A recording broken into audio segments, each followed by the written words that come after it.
Hello, my friends. Welcome back to Garhdo Goes Geek. On today's episode, in a follow-up to one I did a couple of years ago where I looked at the entire Star Trek franchise, I want to focus today on my favourite Star Trek series of them all, which I did speak about quite a lot in the previous episode, but I want to delve more on this episode on what it did specifically that makes it stand so far apart from the rest of the franchise. And that show is Star Trek Deep Space Nine, a show that to me redefined quite a lot of science fiction and redefined Star Trek as a whole, as well as quite clearly being an impactful show on a lot of modern television. Like, there's a lot I see in modern television that seems to have, if not been directly inspired by Deep Space Nine, definitely shares a lot in common with it. So, hopefully you'll join me as I explain why Deep Space Nine is so good and how it reinvented Star Trek.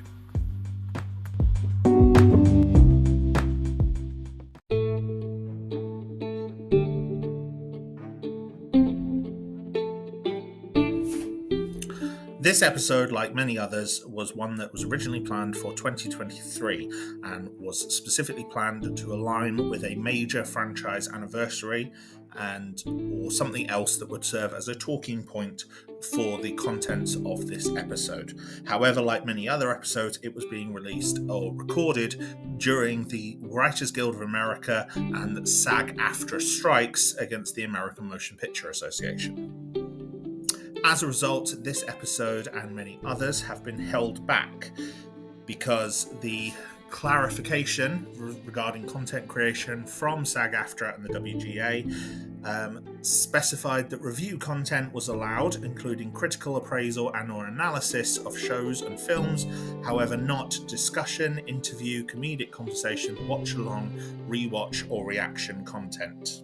As I felt that this stipulation was something that would prevent me from discussing some of the topics that I wish to in the way that I wish to, even if the works I was discussing were not related to films that were in active development or were previous films.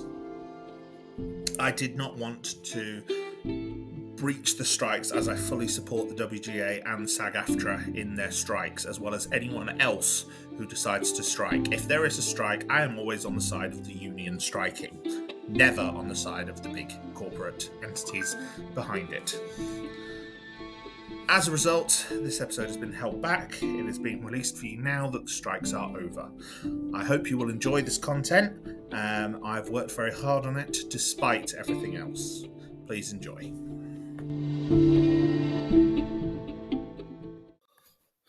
So a couple of years ago now, for the 55th anniversary of Star Trek, I decided to do a full, retrospective sort of franchise overview type thing, looking at all of Star Trek as a franchise, like what it is. Because Star Trek is one of those things that I think it is part of pop culture. Everyone is kind of aware of Star Trek. They have an idea of what Star Trek is. You know, there's the Enterprise, there's the Klingons.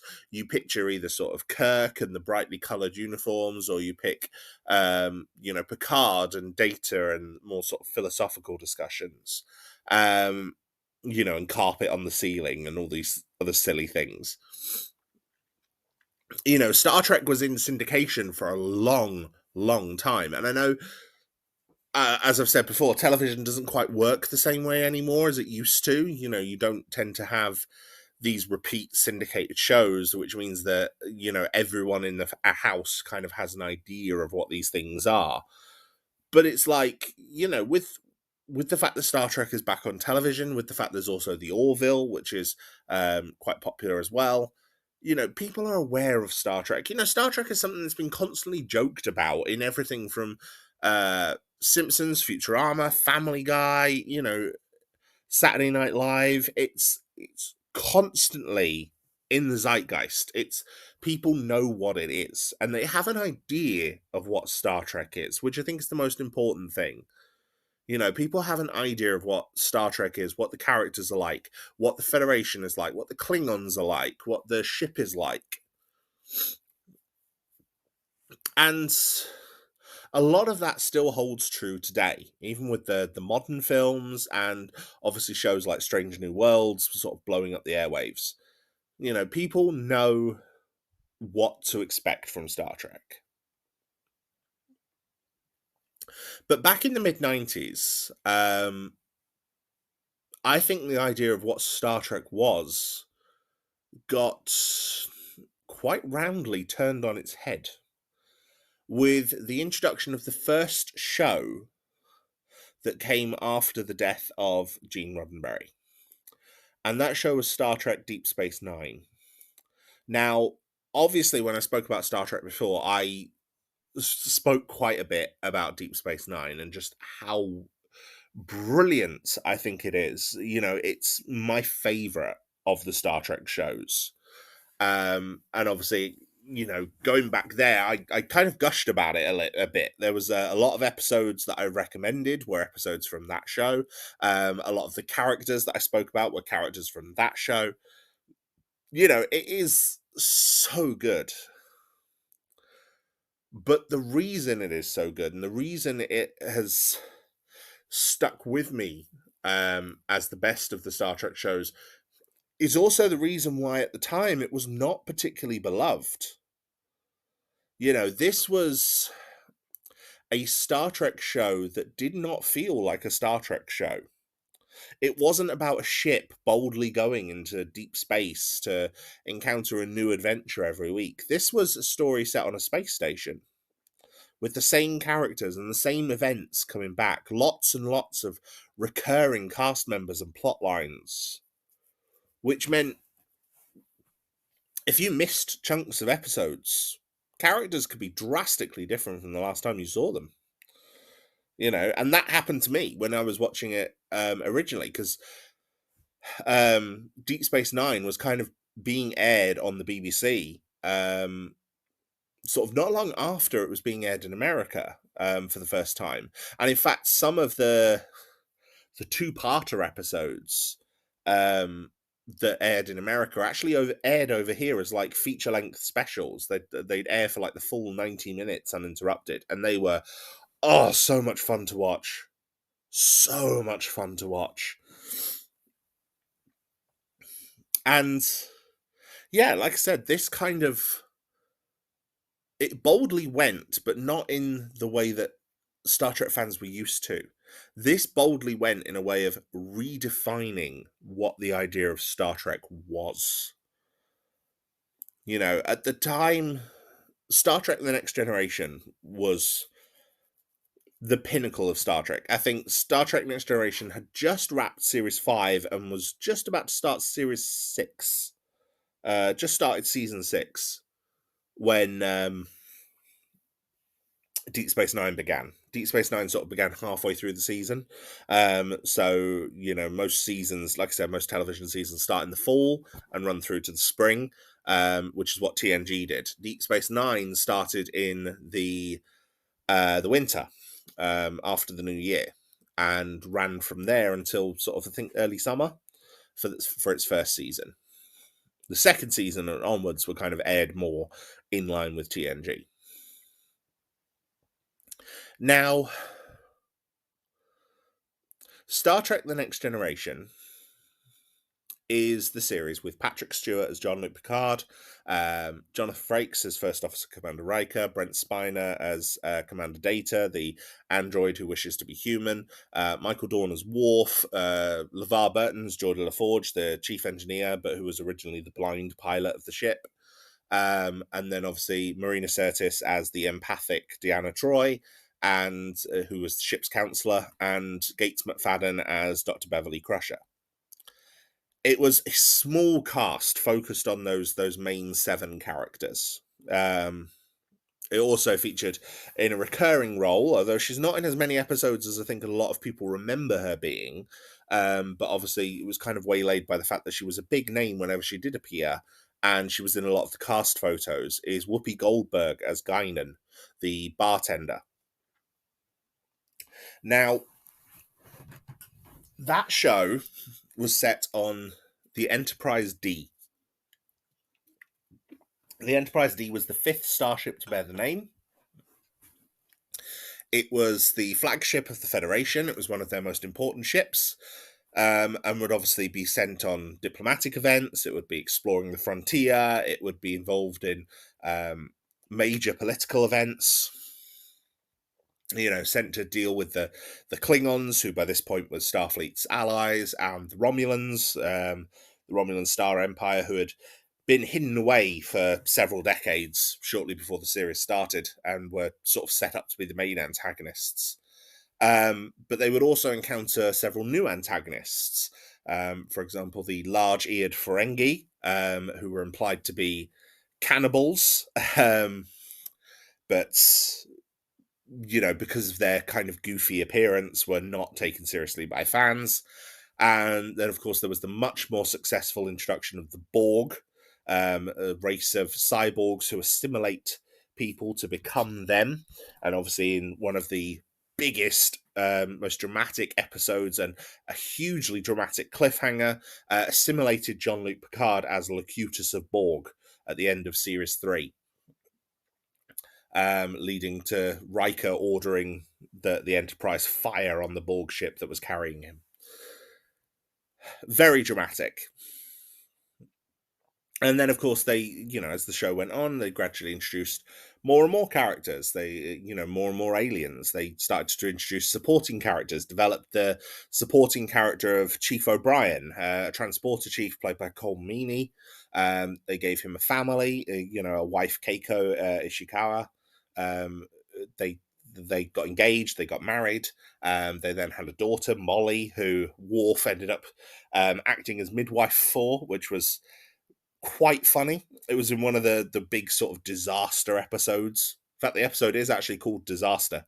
Worf's sort of trapped in the bar with her, and she goes into labor, and there's no power and there's no medical staff, so Worf has to lead the charge on that one. It's quite funny.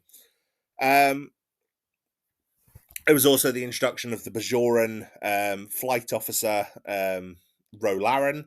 The Bajorans were revealed to be a race that had recently been subjugated by a empire of lizard-like aliens called the Cardassians. Oh, excuse me, sorry. The Cardassians were quite fascistic in a lot of ways. They had been at war with the Federation in the past.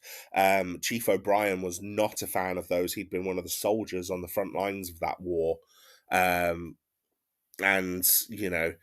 they described a particular incident at a colony of Setlik 3 as, a sort of border skirmish. The Federation referred to it as a massacre. To give you an idea of sort of how callous they can be. That was profiled quite well in an episode of The Next Generation called The Wounded, which is very, very good. Now, Deep Space Nine began with the background of all that. This introduction to the universe, the 24th century of Star Trek, and the backstory of all of these characters that we'd met on the Enterprise, and all of the villains that they had also encountered. And off of the back of the two-parter Chain of Command in Season 6, Deep Space Nine began. The two-parter Chain of Command features a change in circumstances for the Cardassians, almost leads to a war between the Cardassians and the Federation, and the actual episode itself is very, very well done. Part 1 features Picard going on a mission behind the Cardassian lines, where he is captured. And the second episode features Patrick Stewart as Picard, and David Warner as his captor, Golma Dredd, a Cardassian officer. Both of whom give absolute powerhouse performances. And Patrick Stewart is obviously an ambassador for Amnesty International. he used this episode as a way of highlighting the sort of things that political prisoners go through. Picard, we see Picard tortured and broken and humiliated and sort of denied personage by Golmadred. It's elements of it are harrowing to watch, and the performance of the two leads is absolutely incredible. So yeah, it's one of the most politically aware stories I think Star Trek has ever done. Don't let anyone ever tell you that Star Trek is not woke. That's has never been woke until recently, because that's one of the biggest complaints about the modern Star Trek is that Star Trek's gone all woke. Basically, what they mean by woke is that it now features gay people and black people and occasionally trans people in major roles, because Star Trek's never done that before. Yeah, I realize I go on about politics quite a bit. Obviously, I'm very leftist, and like I've said, I'm also queer. So I am one of those people where my identity is woke because I am not straight. So that's irritating to hear people describe things as woke just because it doesn't prevent a cisgender heteronormativity. But yes, that's a discussion for a different day. But it is also something somewhat relevant to Deep Space Nine, because Deep Space Nine also introduced a black captain. In fact, not even a captain, he's a commander for the first few seasons. But I'll get to that in a minute. So yeah, this was the backstory that Star Trek Deep Space Nine was working with. These episodes were popular, and like I said, Star Trek The Next Generation was in syndication. It was in the popular zeitgeist. People were aware of Star Trek The Next Generation. Families could sit down and be aware of who these characters were. And at the same time as this was happening in the throughout the 80s and into the early 90s, we'd also had Star Trek original series movies featuring the reunited original cast of William Shatner, DeForest Kelley, Leonard Nimoy, James Doohan, Nichelle Nichols, Walter Koenig, George Takei, coming together as their core cast of, Kirk, Bones, Spock, Uhura, Chekhov, Sulu, and Scotty, all coming back onto the big screen with a brand new Enterprise. Yes, they were older and past their prime, but that was also part of the fun, showing that these older characters, like they did things with that storyline. Like Star Trek II The Wrath of Khan, which came out in the early 80s, actually addresses the fact that Kirk is older as a core part of its narrative. It's a real maturing storyline for Kirk, who was the action hero of Star Trek back in the 60s. Times have moved on, the actors have moved on, the characters have moved on. So as a result, these movies were popular.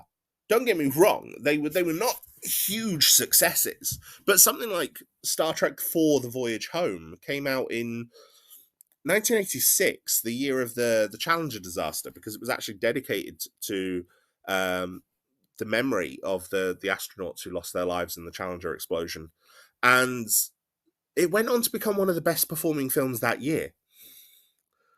As well as being critically and commercially one of the most successful Star Trek films for a long time. Star Trek was popular. This was a show that had been cancelled originally in the 60s, and when it first reappeared in the late 80s with Star Trek The Next Generation, people had accepted the films with the original cast, but they were a bit dubious about The Next Generation. But The Next Generation won people over with good storytelling, good acting. And, the problem was with it that it was very episodic, just like the original series was. That's not necessarily a bad thing. Don't get me wrong. There were some ongoing storylines, there was some ongoing character development, but for a lot of the time, the Enterprise would arrive at a planet or come across a new situation, get involved. The story would be told through the perspective of one or more of the characters. There might be a subplot or two with some of the other characters, but the story would be told and explored, and usually there'd be some kind of allegory or message behind everything. Whether it's something as simple as drugs are bad, or whether it's something a bit more nuanced that, maybe people's identity should be up to them. All these sorts of things. Or, maybe it's the choices that you make in your life that define you, for whether they were good or bad. And, that captured people's attention and won them over, and Star Trek became popular. And like I said, you could have, because this was in syndication, you could have whole families with multiple generations in, grandparents, parents, and children, who all knew what Star Trek was, and all had their own idea of what Star Trek was as well. Deep Space Nine came along, and I really think it upended all of that. Not immediately. It was a slow burn. But Star Trek Deep Space Nine redefined what Star Trek is. And I think this is why it still holds up as perhaps the strongest of the Star Trek shows. Because, like I said, the Enterprise would warp in, solve a problem, warp off, and, it would never be mentioned again most of the time. Few exceptions, but most of the time, never be mentioned again. Deep Space Nine was a space station, a static location.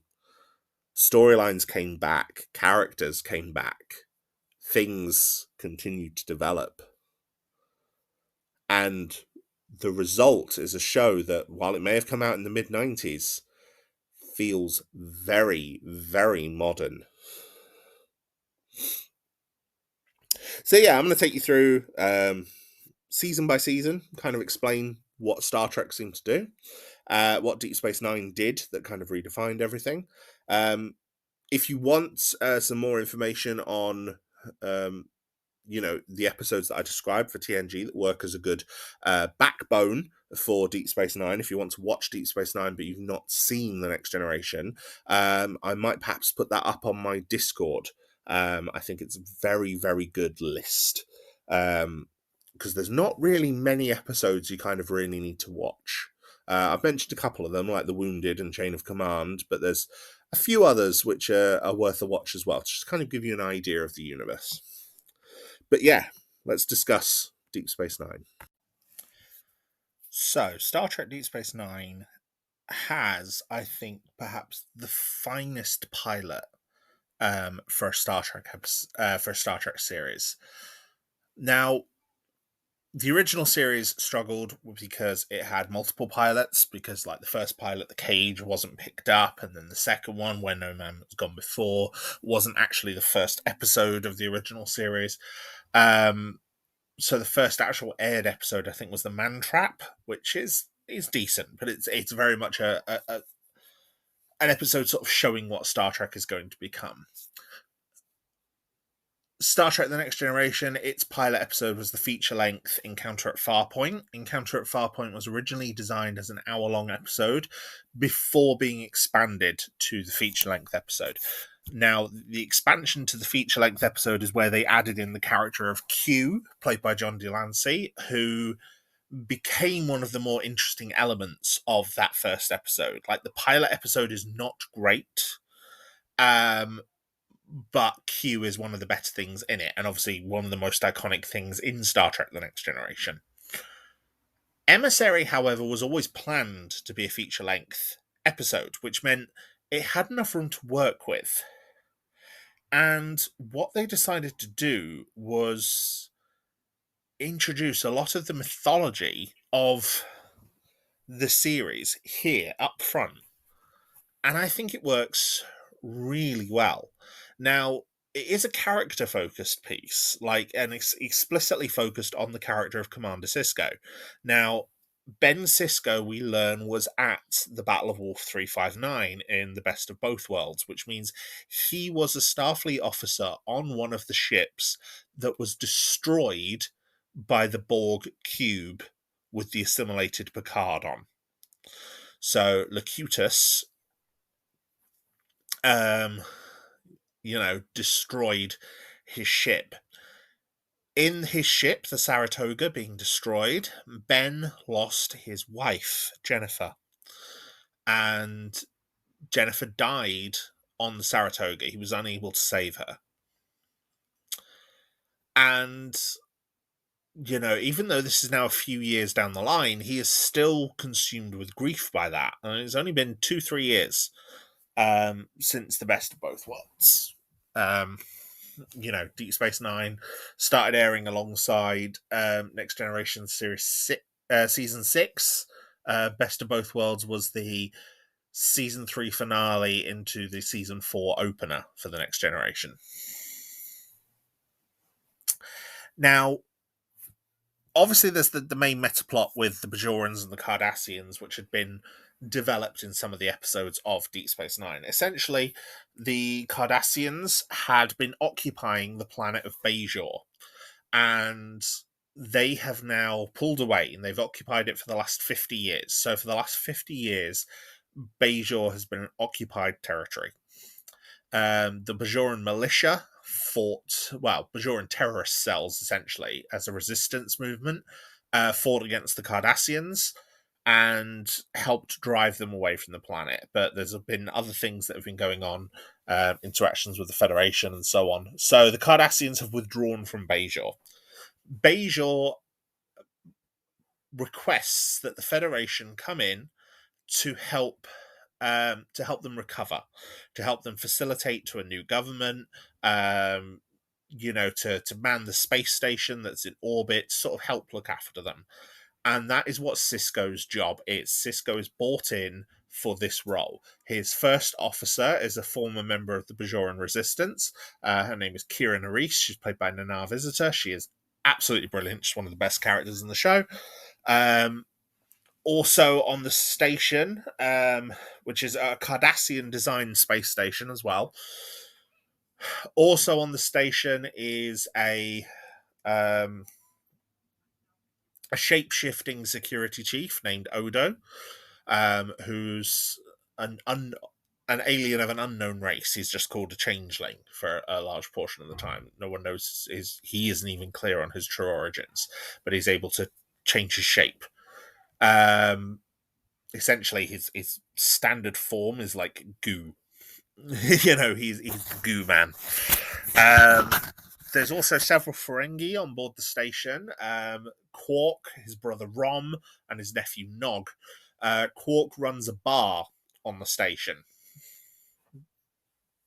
And yeah, his bar has been there serving while the Cardassians were there, and when the Federation start coming in, he starts packing up to leave, along with many of the other shop owners and things like that on the station's promenade. Now, Ben Sisko gets given command of this station. He's there with his young son, Jake, and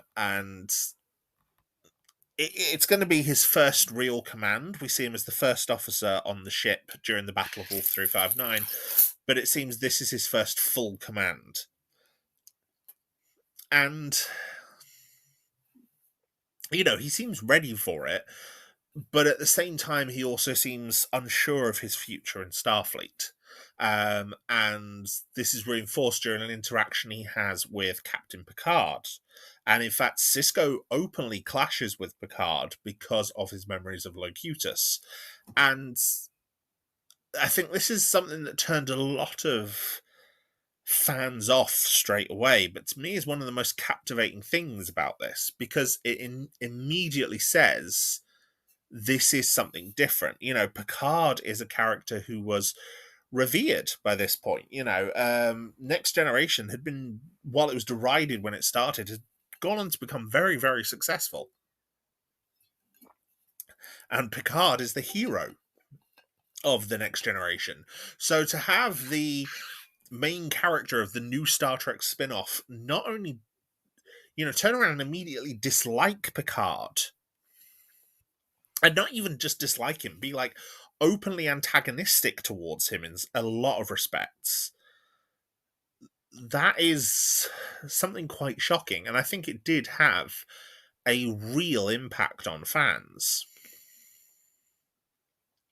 Now, personally, I like it. I think it was a good choice. I think it was a very good choice to show that, and it's something that Star Trek has gone back to in recent years. The character of Captain Shaw in Star Trek Picard has also done the same thing, where he's got this negative opinion of Picard because of the Battle of Wolf 359.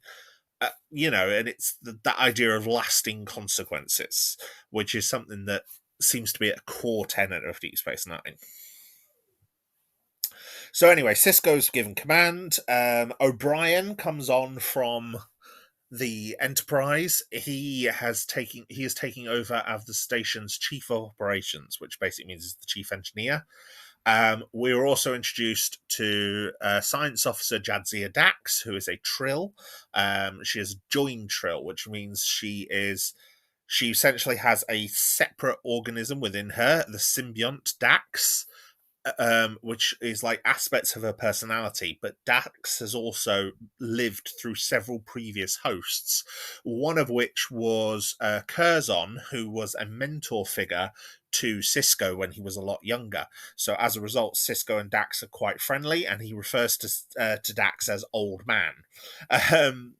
She's played by this young, gorgeous woman. So that's quite funny. There's also the wide-eyed junior doctor, Julian Bashir, who is very eager to please and annoys quite a lot of people with just his unfailing positivity. So that's the crew. And they are interesting, and there's a lot of tension straight away with the crew. One of the rules that Star Trek The Next Generation had in place, and it was a rule that originally came from Gene Roddenberry, was that he didn't want tension or bickering or anything like that between crew members. Because in his opinion, by the 24th century, we would have moved beyond that, which I think is a fair goal. However, narratively, this can constrain creators because you can have no conflict between the crew, between the characters of the show. So a lot of the times in Star Trek Next Generation, the conflict is between the crew on the Enterprise and an outside force. Same with the original Star Trek. Deep Space Nine set a trend of the characters would have tensions between them, because while Rick Berman was very much stuck to Gene Roddenberry's, Gene Roddenberry had recently passed when Deep Space Nine came out, and while he was very much of the opinion that everything Gene Roddenberry said was gospel, and so Gene Roddenberry didn't want any tension, therefore there should be no tension. I will say Gene Roddenberry was aware of Deep Space Nine being developed before before he actually passed away. It's unknown what his opinions were on it. I don't think they've been published, although by this point in Star Trek's development, Gene Roddenberry had been kind of pushed aside as a producer, for better or worse. Like there's elements of some of his writing that is not the best, not necessarily problematic, but I mean, dude was horny. He was a horn dog. A lot of the rewrites on like early episodes of The Next Generation, people have said just how much sex he would put in, and sexual innuendo and sexual reference into the scripts when he was writing them. So it's one of the reasons why I don't think Next Generation's first couple of seasons are particularly great. But hey ho, that's a different thing. But yeah, Deep Space Nine instantly tries to set conflict between them. Like, Kira openly says to Sisko she doesn't want the Federation there. She thinks that Bajor should be standing on its own. Like, her opinion is they just got rid of the Cardassians. They don't need someone else coming in and telling them what to do. Which is great, and it sets up an immediate tension there. Odo particularly seems very grumpy with Starfleet and their rules and regulations. He's more interested in just attaining justice. And obviously, the Ferengi characters don't really interact well with Starfleet either. The plot of the show really starts, though, when Sisko goes down to Bajor itself and goes to meet with the Bajoran spiritual leader, Kai Opaka. And Opaka is she's essentially the Bajoran Pope. Now, the Bajorans believe in a race of gods called the Prophets, and the Prophets live in the Celestial Temple. And they talk to the people of Bajor using orbs, which are referred to as tears of the Prophets. And the orbs, there's 9 orbs that have existed on Bajor throughout the years, throughout the centuries, one of which is still available. The other 8 were taken by the Cardassians during the occupation, and they haven't been seen since. The one remaining orb was hidden. Opaka lets Sisko view it. While he does, he has a very spiritual, out-of-body experience where he flashes back to different points of his life, including meeting Jennifer. The time he met her, the time she died, moments when they were courting, things like that, as well as everything else that's happened recently. And it becomes clear during this orb experience that he's actually talking to and interacting with the prophets themselves. He then takes the orb back to Deep Space Nine, studies it with Jadzia, and he then takes one of the little shuttlecraft that they've brought to Deep Space Nine called a Runabout, takes that to a nearby part of space in the Bajoran system. And while there, they enter a wormhole, right? Now, this wormhole is a stable wormhole in space-time that leads to the Gamma Quadrant, right? And wormholes themselves are quite rare, but this is the first and only stable wormhole known to exist. The Gamma Quadrant is also halfway across the galaxy. It's a completely different quarter of the galaxy. So they've gone from the Alpha to the Gamma Quadrant instantaneously. 70, 80 years worth of travel at high warp speed in an instant. However, more than that, when they come back through the wormhole, Sisko ends up stuck inside the wormhole, interacting with the prophets. And this is where it gets very, very, very interesting, because, and very Star Trek, I will say, this is very Star Trek, because it turns out that the prophets are non-linear beings, by which I mean they don't experience time linearly. They can see all of time all at once. And so Sisko has to explain the concept to them of time and of a linear existence. But at the same time as doing that, he is also struggling to process his grief over losing Jennifer.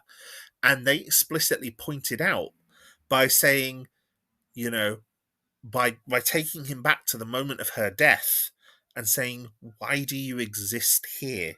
It is not linear. It's very clever, and I'm probably not doing it any justice at all. It's one of the finest moments in what is an incredible pilot episode. And, while this is going on, the rest of the characters on the station are dealing with some not Klingons, Cardassians, who have come back to the station, led by Garhdo. Garhdo was the former prefect of Bajor, so essentially he was the space Nazi commandant. Essentially, he was the ruler of Deep Space Nine, which was called Terok Nor under the Cardassians, and essentially in charge of the planet for the last few years of the occupation. And he is played brilliantly by Mark Alimo, but he is also a villain. He doesn't think Cardassia should have ceded Bajor back. He's got nothing but disdain for the Resistance. He's not particularly keen on the Federation either. He wants Bajor back. Now he gets stuck in the wormhole, on the other side of the wormhole, by following the runabout, and so more Cardassians come back and blame the station for destroying him, and things like that. And I think by this point, the station itself has actually moved from orbit of Bajor to where the wormhole opening was. Because we also find out that every time ships pass through the wormhole, it essentially interrupts the life of the prophets, the wormhole aliens.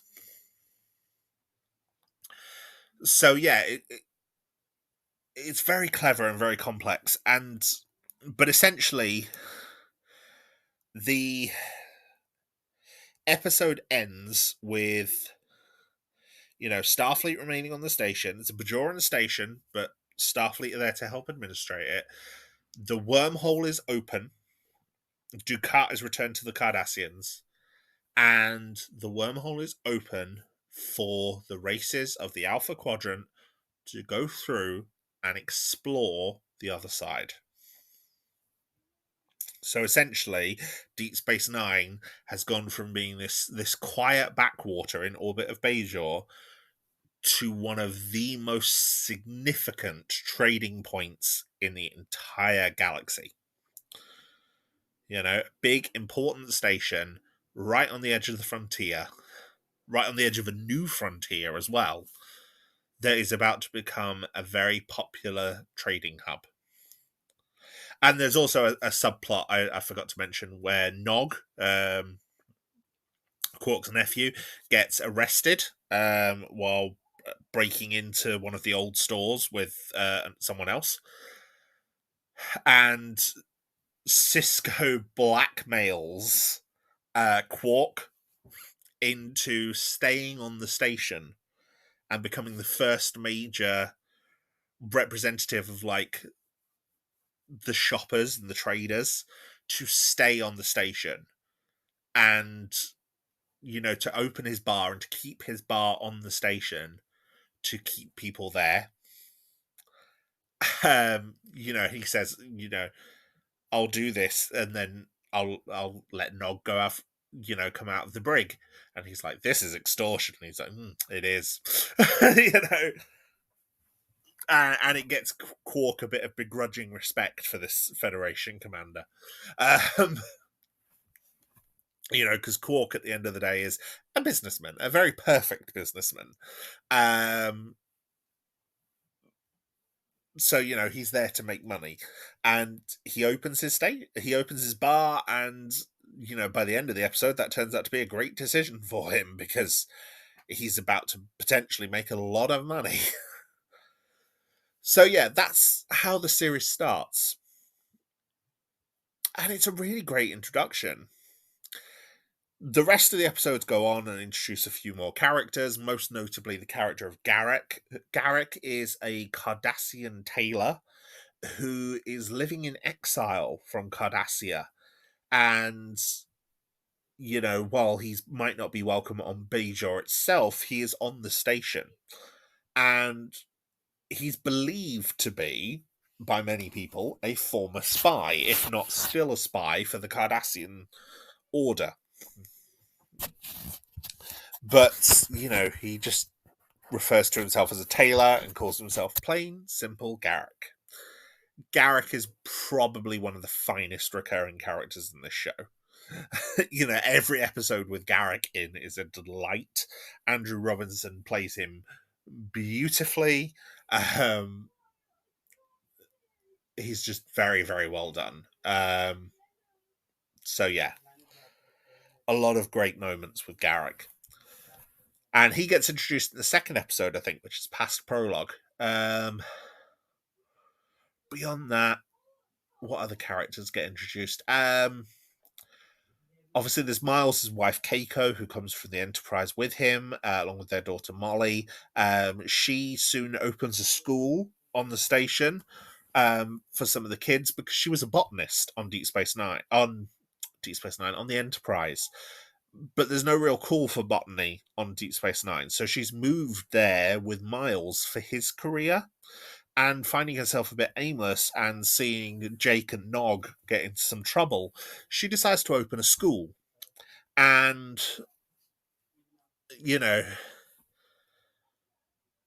she helps to convince Rom, who Nog's father, who is trying to be, at this point, a Ferengi businessman, although he's not very good at it. She tries to convince him that Nog attending school, especially school taught by a woman, would be good for him because he can mix with other cultures. And if he mixes with other cultures, he would learn about them and learn how to become a good businessman by learning about them. And Rom's like, that makes sense. So they do that. It's quite clever. There's some good moments in that episode. Keiko doesn't get a lot of chances to shine in Deep Space Nine, which is a shame because Rosalind Chow is a good actress and she's a good character. But yeah, I don't know if it's just that the actress wasn't available quite a lot or if they didn't have much for her to do. But yeah. But yeah, most of the first season episodes are pretty standard. First season of Deep Space Nine is probably the weakest. I'd say the first few episodes are great, like the first 2, 3, or 4, really good, really clever. Emissary, past prologue, Necessary Evil is another good one. And then there's a couple in the middle, like the school episode, where it's like maybe not the A plot of the episode is very good, but the B plot is usually pretty good. Like I think the one with Keiko is the B plot of the episode. There's other small plots like Bashir trying to make friends with both Kira and O'Brien, and both of them being very tired of him, but eventually him winning them round. And becoming quite friendly with them, which is great. But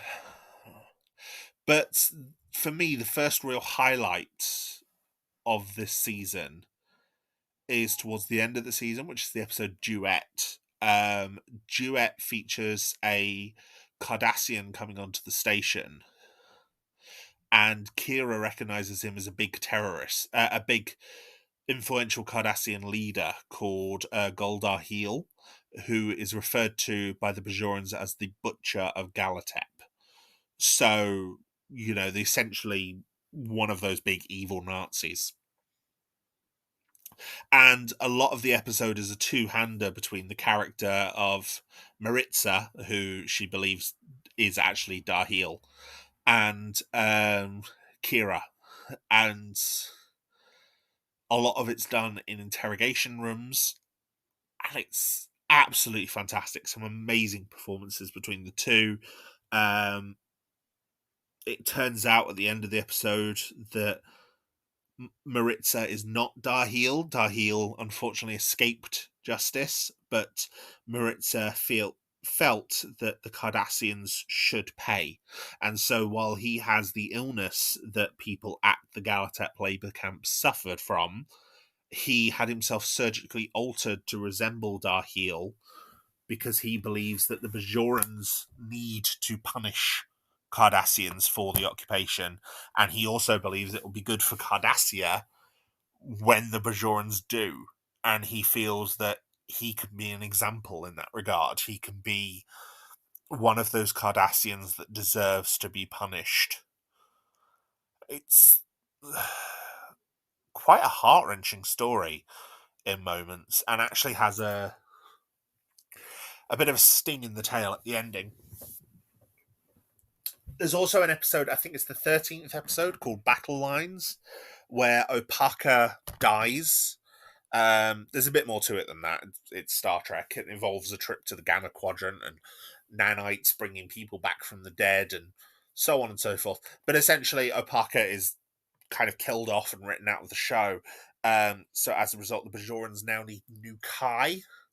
And so the season finale is called In the Hands of the Prophets. And it introduces the two main competitors for the role of Kai, Vadek Wynn and Vadek Bareil. Now, Wynn is played by... Oh, damn it, I've forgotten her name. Louise Fletcher, I believe it is. She played Nurse Ratched in the original One Flew Over the Cuckoo Nest. She is brilliant in Deep Space Nine. Absolutely brilliant. And Bareil is, again, very good. Wynn sets herself up as an antagonist very quickly because she protests at Keiko's school because Keiko is teaching the children, which include Bajoran children, about the wormhole aliens, but using a very scientific explanation of the wormhole and the aliens that live within it, and not the spiritual. And obviously this is a very kind of creation versus evolution type argument as well. And there's a lot of dispute back and forth. Meanwhile, Bareil is kind of introduced as more of a moderate. He's very kind. He's very charming.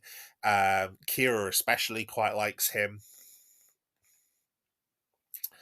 And yeah, it's the juxtaposition between the two as they're both vying for the position of Kai in the future. And,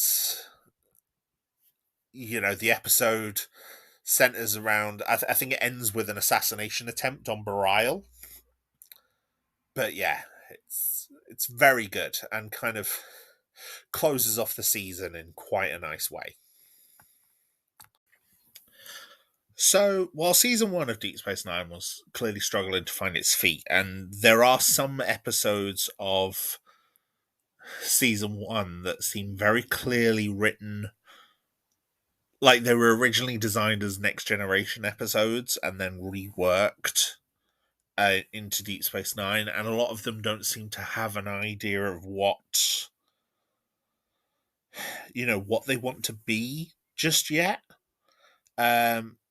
For example, there's an episode called The Storyteller where O'Brien is like dealing with a cloud creature on Bajor, or there's an episode with a subplot where there's two rival factions of Bajorans arguing over like a territory dispute, and Cisco's having to get involved, and it's like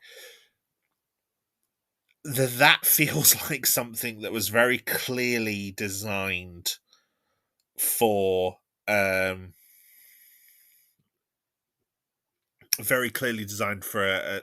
Next Generation episode.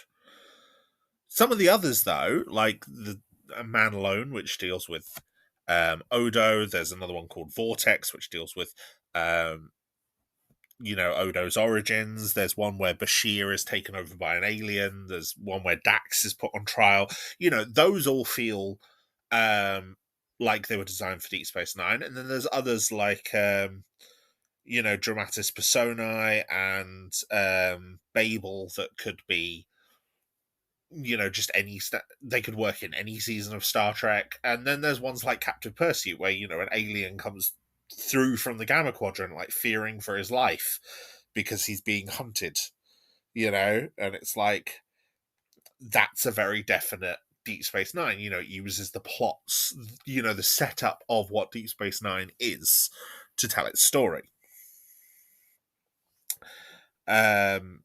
Same with the Nagus as well, which is obviously a Ferengi-based episode and features Grand Nagus Zek, who goes on to become a supporting character as Deep Space Nine goes on. Season 2, though, is where I think Deep Space Nine starts to earn its identity, and where episodes start to feel like they were written more for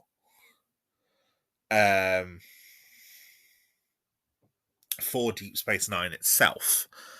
And, the opening three-parter, I think, really kind of highlights this as well. With the idea of, this legendary Bajoran warrior legendary Bajoran soldier who's been trapped on a Cardassian mining planet, and then Kira going to rescue him. And, it's all part of a plot involving the Bajorans and the Cardassians and things like that. There's a lot going on. But, that's a very, very Deep Space Nine episode, or storyline. All the characters get something to do across the 3 episodes, as well as obviously the great guest star of Richard Beymer as Lee Narlis. Invasive Procedures, which features a Trill, played by John Glover, coming on to steal Dax. That's very interesting. The episode Cardassians, which has a Cardassian boy who's been raised by a Bajoran, after being abandoned on Bajor. That's very interesting. That's a very Deep Space Nine plot. And then things go from there. And season 2 I think is good and has some very good episodes and some very good questions in it as things continue to develop. Like, not every episode is perfect, not every episode is a winner by any means, but it's like Quark gets sent by Grand Nagus Zek to do a trading mission with a race in the Gamma Quadrant, which starts laying the groundwork for a race in the Gamma Quadrant, or, a group in the Gamma Quadrant called the Dominion, who are being set up almost as sort of like an anti-Federation, which is like the first time we've heard them mentioned. And obviously that develops the Ferengi as well, because he's sent with a Ferengi woman who's pretending to be a Ferengi man because women can't be business people. So that's quite interesting. There's an episode called Sanctuary, where a group of farmers from the Gamma Quadrant come through the wormhole, and they need a place to live, and they believe that Bajor is their legendary homeworld. And so, that's a story that kind of balances and takes twists and turns and has quite a poignant ending, actually, that particular episode. And Bajor at this time is starting to struggle. Like, this is a race of farmers, and Bajor's struggling with a famine. Some very, very interesting things going on. And then, of course, some other interesting ideas. Like, there's an episode where Sisko and O'Brien get stranded on a planet that's rejecting technology, even when it leads to people dying. And just the conflict that creates between our heroes and the other characters. That's a lot of fun. We get an episode which is basically a romance. It's basically what's the film? Casablanca. It's essentially Casablanca on Deep Space Nine, where Quark's former flame, who's Natima Lang, she's a Cardassian woman, but a Cardassian like revolutionary, with her students, and they want to remove power from the Cardassian military and give it to a civilian government. So she wants to leave like a civilian coup, right? And so there's an episode at play with her and Quark, and Garrick's involved as well, and Garrick's being hired by a member of the the Cardassian Obsidian Order, and being tempted by, like, oh, this could end your exile if you get rid of her. And it's essentially Casablanca. And it works really well. It's a lot of fun. You know, there's an episode where 3 Klingon characters from the original series, Kang, Kor, and Koloth, all played by their original actors, come back, and John Colicos as Kor especially is incredible. And they come back and team up with Jadzia, who we've seen has a bit of an appreciation for Klingon culture, and she's, she exercises with, like, Klingon weapons and stuff. But she, basically, we learn that Curzon Dax was an ambassador to the Klingon Empire at one point, and she encountered all 3 of these great Klingon warriors from TOS. And that now they want her to team up with them and fulfill an oath, because Curzon swore a blood oath with them because a character called the Albino killed their 3 children.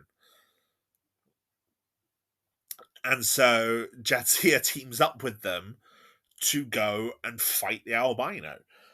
And it's like, that's a great little episode as well. It's a lot of fun. And,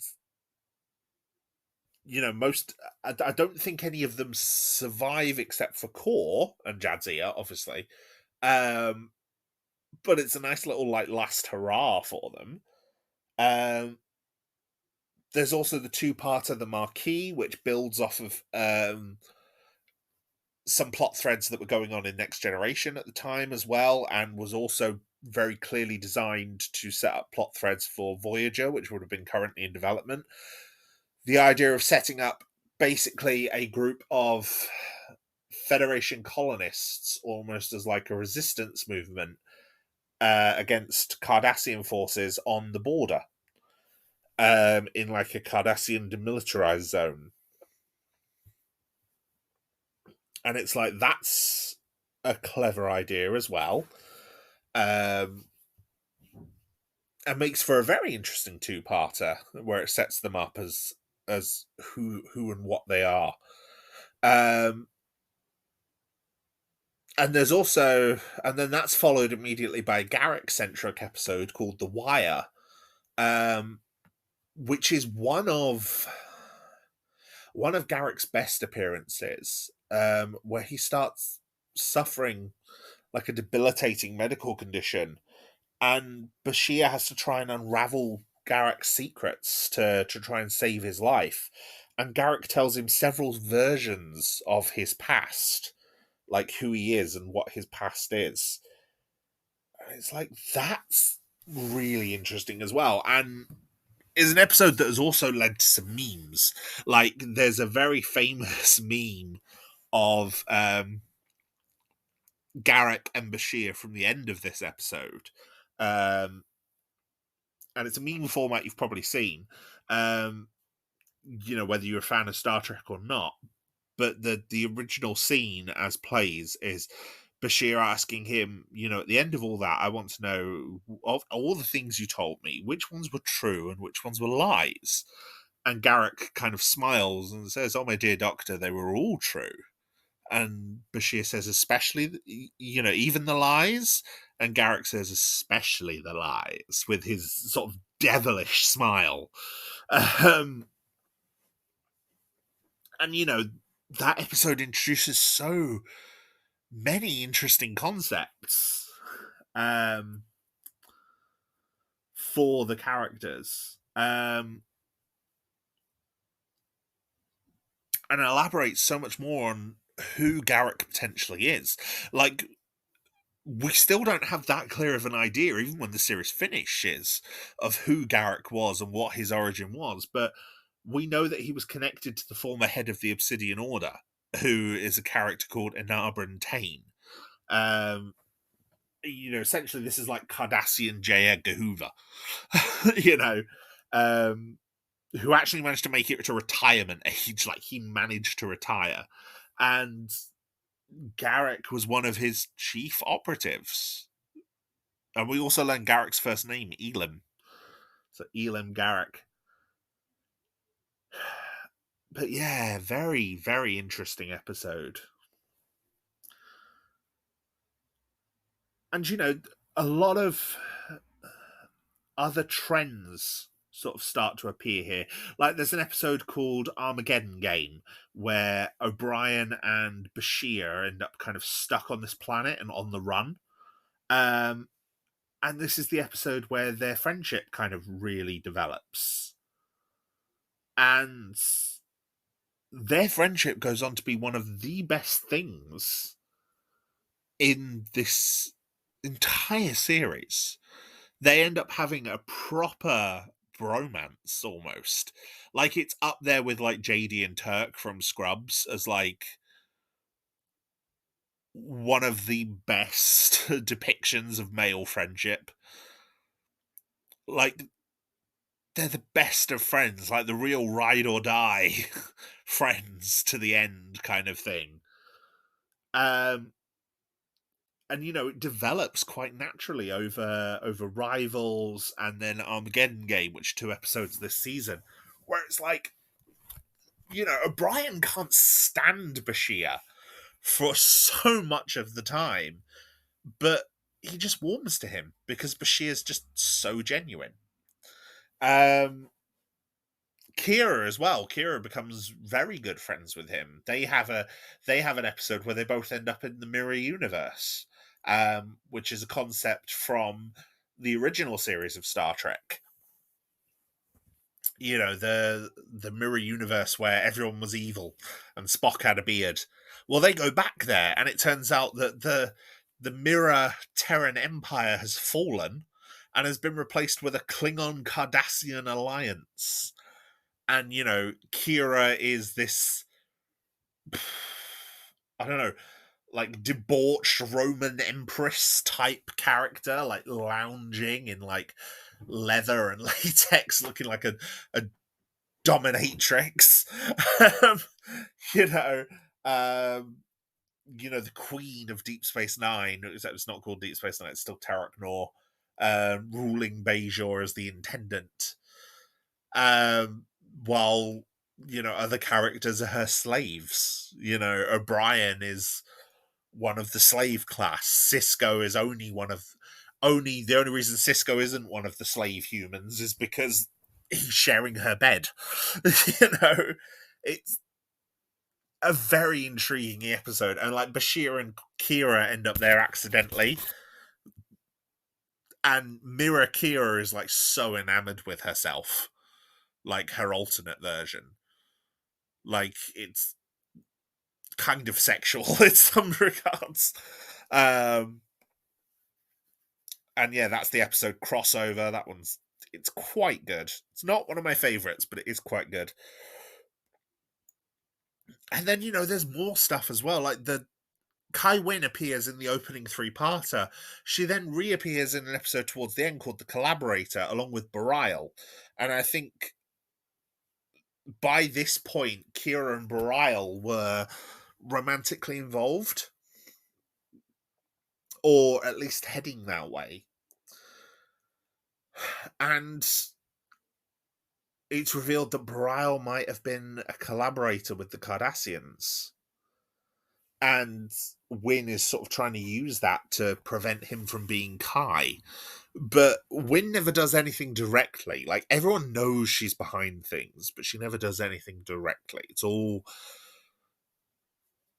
done through agents and sideways. Everything's awkward. Like, she's responsible for the assassination attempt on Bareil at the end of season 1, but it's never really done. And Kira and Cisco hate her, and she clashes with both of them. I forgot to mention in season 1, in Emissary, like, the reason it's called Emissary is because Cisco is given this like title of Emissary of the Prophets, a title he is hugely uncomfortable with, by the way.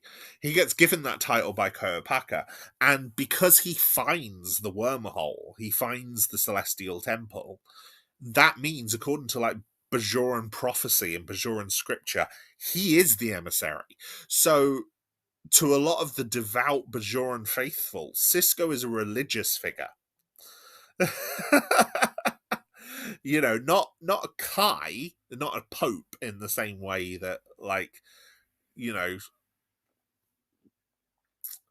not that sort of religious figure. I don't know what the best way to describe him would be. Like a saint, almost like a living saint. Um, like how someone like Mother Teresa would have been treated by the Catholics, before she died. Where she wasn't in charge, but she was a revered figure, or I don't know, like someone like the Dalai Lama, where it's like a very revered figure within the religion, but also on the world stage. Like people of Bajor worship and respect him. And he's uncomfortable with it.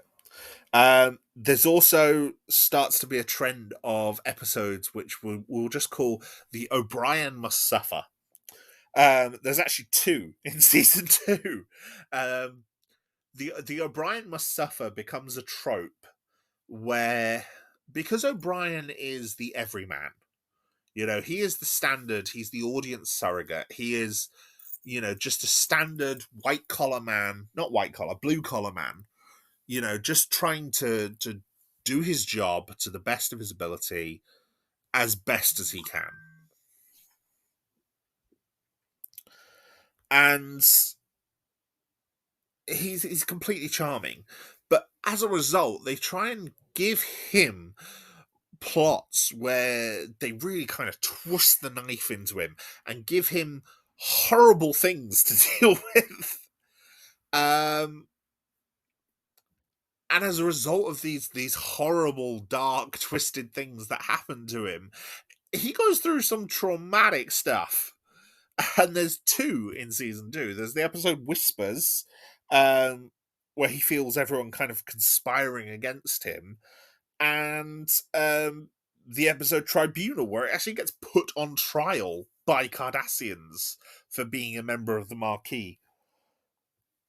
And and he's outright told at the start of his trial, "Oh no, you're guilty. You will be found guilty by this trial. This trial is just a formality. It's just to decide your sentence, but your sentence will be death because you're guilty." It's so dark.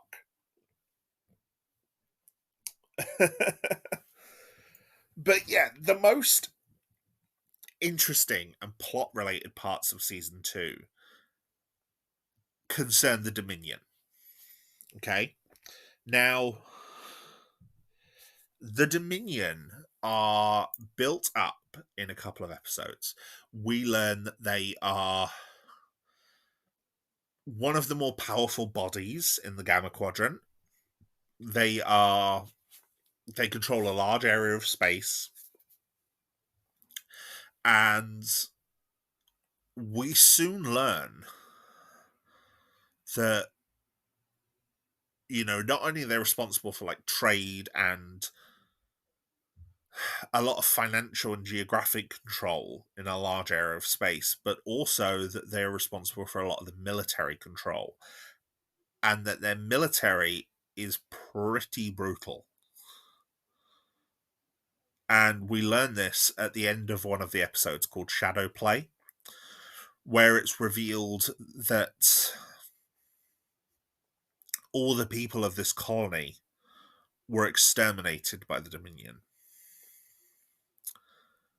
They are something to be feared. And it's only by the end of the season that we get any sort of idea of what the Dominion are. Because the final episode of the season is an episode called The Jem'Hadar. Sisko, Jake, Nog, and Quark go to a camping trip in the Gamma Quadrant. Excuse me. Now, Cisco and Quark end up captured alongside a young woman called Eris by these powerful reptilian soldiers called the Jem'Hadar. And the Jem'Hadar are quite fearsome and terrifying and very lethal. Cisco and Jake manage to escape, manage to help, to free, Cisco and Quark. Meanwhile, the rest of the station kind of learns about the Dominion and the Jem'Hadar, because we turn out the Jem'Hadar are the soldiers of the Dominion, and I think the Dominion attacks a Bajoran colony on the far side of the wormhole. I think they also destroy some satellites or some other stuff, or stuff like that might come later. I can't remember, but yeah, essentially tensions are starting to appear, and they say, stop sort of coming to our side of the galaxy, stop involving yourself.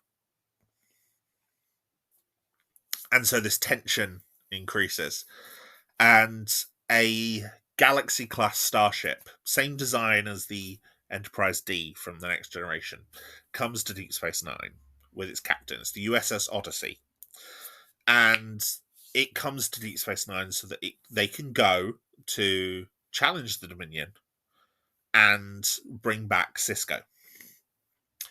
So that goes along with all three runabouts, and the three runabouts piloted by our main DS9 characters. So Odo, O'Brien, Julian, Kira, Dax. And a battle ensues. And during this battle, the Jem'Hadar, one of the Jem'Hadar ships, which their ships are only small, one of the Jem'Hadar ships, there's three of them in this battle, fighting the Odyssey. And one of them makes a suicide run at the Odyssey, collides with the main star drive section, and blows the ship to bits. So, visually, this is the new threat, the Jem'Hadar, being shown to destroy a ship that was the hero ship of the previous series. It's not the Enterprise D, but the Odyssey is the same class, the same design as the Enterprise D. So essentially, we just watch the Enterprise be destroyed. To viewers, that's what's just happened. And at the end of the episode, the final twist of the knife is that Eris and her race, the Vorta, they're the ones in charge of the Jem'Hadar. And she leaves the station, and it's sort of quite heavily hinted that the Dominion are going to be a future threat, and that this Cold War is starting between the two races, between the Federation and the Dominion, between the Gamma and Alpha quadrants. And it's very interesting. And it's all built to quite slowly. It's only really this episode where we get our first look at them. And, we've had a couple of mentions here and there throughout this season, but nothing much. In fact, quite a lot of the episodes of this season actually take place completely on our side of the wormhole in the Alpha Quadrant. It's stuff on the station, or it's stuff in Cardassia, stuff in Bajor. It's not really been stuff in the Gamma Quadrant. Things like the Marquis two-parter, not even a whiff of the Gamma Quadrant in that. So the idea that now the Gamma Quadrant is not only starting to be explored, but also built up. Like, I think as well, it's one of the reasons why the Skreans were fleeing is because of the Dominion in the episode Sanctuary. I think that's one of the reasons why they're on the run the way they are. It's because of the Dominion. They're refugees from the Dominion. And it's clever. And it starts to set the show up as something very, very different. Because while Deep Space Nine isn't serialized in the way that a lot of modern shows are, there are very clearly ongoing plot threads. The Dominion is one of them. And then the character plot threads are also another, like how Bashir and O'Brien's relationship changes, how Bashir and Kira's relationship changes, how Kira and Sisko's relationship changes. You know, these are all ongoing threads, ongoing ideas. You know, if you skipped a few episodes between season 1 and middle of season 2, there's a lot that might have happened that you might have missed. And you might be able to catch up with some of it, but this is a show that rewards repeat viewing. You know, regular watching. You know, it rewards a regular audience because there are things that change and develop. And that's another reason why I think Deep Space Nine did so well, and why I think it's still so highly regarded, because things like that make it very ahead of its time. You know, the idea of serialized television we think of as a very modern thing.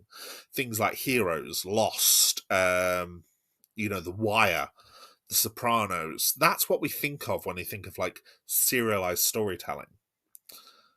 You know, the sort of the wave of shows that happened on cable and HBO and things like that. You know, within the last 20 or 30 years. Well, last 20 years really. Deep Space Nine was very ahead of the curve, I think, in the. And I think it's one reason why season 1 stands out as so much weaker than the rest of it, is because season 1 is very episodic. Season 2 is very connected, very serialized in a lot of ways. And it only gets more pronounced from here. So I like to think I've made a pretty good argument as to why I think season 1 and season 2 of Star Trek Deep Space Nine are worth your time. And the reason I've done that is because the general consensus within a lot of the Star Trek fan base is that Deep Space Nine only gets interesting when season 3 starts. And I think this is because a lot of the early seasons of Star Trek The Next Generation are quite rough. You know, seasons 1, 2, and 3, as many good episodes as there are in there, there's a lot of bad as well. Whereas seasons 4, 5, and 6, especially of Star Trek The Next Generation, are generally quite well regarded. And so quite solid throughout. And so you get that with, you know, you get that with that same sort of view with both Star Trek Deep Space Nine and Star Trek Voyager as well, in that they only get good after a certain point. And it's not necessarily the case. But the things that people sort of say as the reason where, you know, the point where they become good tends to be, you know, after a major change. So with Star Trek Voyager, the character of Seven of Nine gets added in season 4 once they encounter the Borg. And so that is generally considered to be the jumping on point. However, if you jump on there, you miss quite a lot of very good episodes in seasons 2 and 3, especially. For Deep Space Nine, season 3 or season 4, for reasons I'll get to in a bit, are generally considered to be good jumping on points. And the biggest reason is that the opening two-parter of season 3, The Search, gives Deep Space Nine something that a lot of Star Trek fans felt it needed. which is that they give it a new ship. Up until now, the crew have been sort of kept to the station, and if they do go anywhere, they use a Starfleet runabout to do it. Runabouts are essentially glorified shuttlecraft. They're capable of going to warp. They can, travel about a bit more. But essentially, those are the go-to ships. So they're small ships for a small number of crew members. Season 3 introduces a starship. But not just any starship. The USS Defiant is a warship. And it is given to Deep Space Nine by Starfleet and equipped with a Romulan cloaking device. A cloaking device that for use in the Gamma Quadrant to allow it to operate in the Gamma Quadrant without being detected by the Dominion. And their first mission that they are given is to head into the Gamma Quadrant and try and make contact with the Dominion and their leadership. And it's a pretty good two-parter. It explores more of the Dominion. It introduces a new character of Starfleet Station Security Officer, Michael Eddington. There had been attempts at Starfleet security officers previously that had usually clashed with Odo. There was one called Perim, who had been a recurring character in season 2, but Eddington was new, and Eddington got a lot more development as the show went on. He's quite a good character, to be honest. I'll be talking more about him as we go. And obviously this irks Odo. There was also a Romulan character introduced in this two-parter, very briefly, played by Martha Hackett, who would go on to play the character of Seska in Star Trek Voyager. She's quite good. I wish she'd have been a recurring character. She's quite interesting. But yeah, Odo gets drawn to a planet in the Gamma Quadrant as well himself, where he finds a race of changelings, just like him. The leader of which is played by Salome Jens, who again becomes a recurring character, because it's revealed through this two-parter that Odo's race, the changelings, are actually the founders of the Dominion. They are the main governing race, and they distrust solids. They created the Vorta, they created the Jem'Hadar to serve them. The Vorta act as their voice and their diplomats, the Jem'Hadar act as their soldiers, and they control the Dominion. And obviously Odo's quite horrified by this. It turns out Odo is one of a group of changelings that, were sent out as infants into the galaxy to sort of learn more about the solids by living among them. Obviously, because of the wormhole, Odo fell through it and arrived at Bajor during the Cardassian occupation, where he was studied and raised. It's an interesting twist. There's a lot of other things that are going on at the same time. The actual episode is quite engaging. But it's an interesting new wrinkle that Odo finally finds his people, and they turn out to be the founders of the Dominion. Someone that he's very much against, and he has to make the choice to leave them at the end of the episode to return to the station with Kira, to return to Starfleet. And it's very clear by the end of the episode that the tensions aren't going away. Throughout the rest of the episode, the rest of the crew is in a holodeck scenario where they're experiencing, what would happen if there was peace between the Federation and the Dominion. And it's like, while they're experiencing this, the Dominion take Deep Space Nine. The Romulan officer to rule tries to fight against them and ends up killed.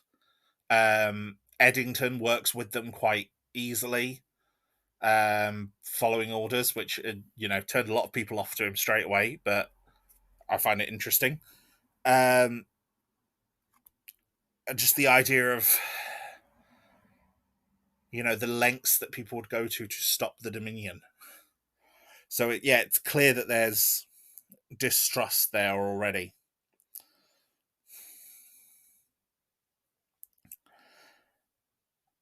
But yeah, it's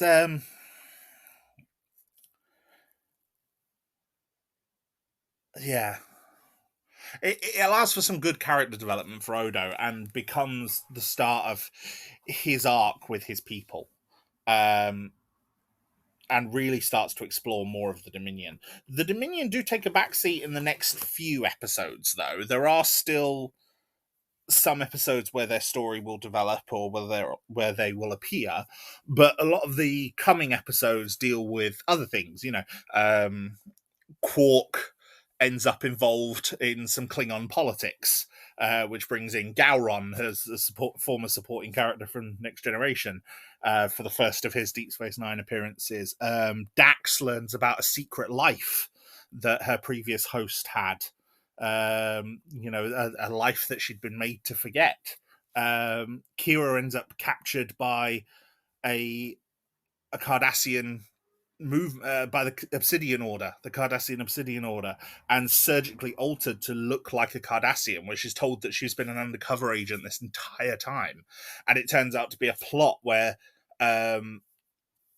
she's being sent in as the daughter of this officer, this Cardassian officer, who his daughter was a secret agent, and she had surgically altered herself to look Bajoran. And had disappeared during the occupation. And, it turns out that was all based on Cardassian politics, the whole idea of there being a military officer who was also a dissident against the military government.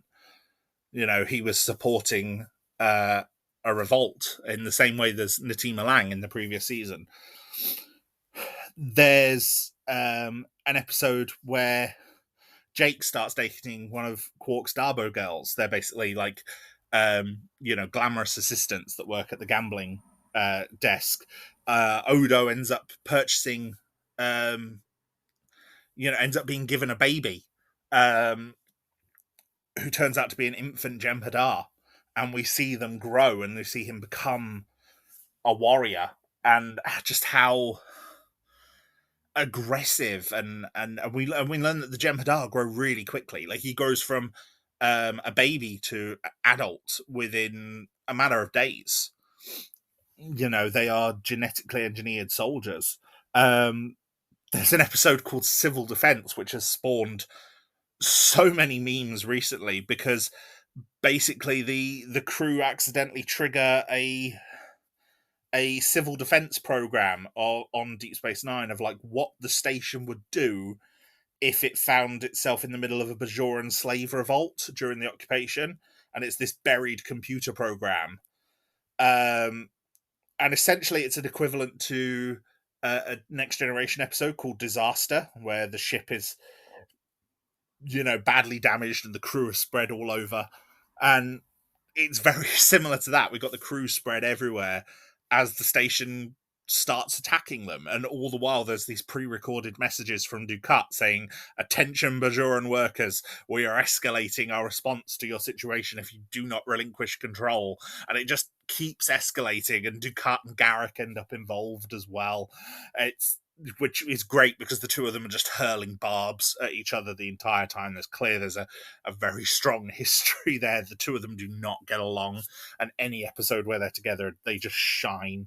There's an episode where a transporter clone of Riker from the Next Generation turns up and steals the Defiant and takes it, and because it turns out that he's joined the Marquis, and so he steals the Defiant, and he's got Kira with him to help him unlock it.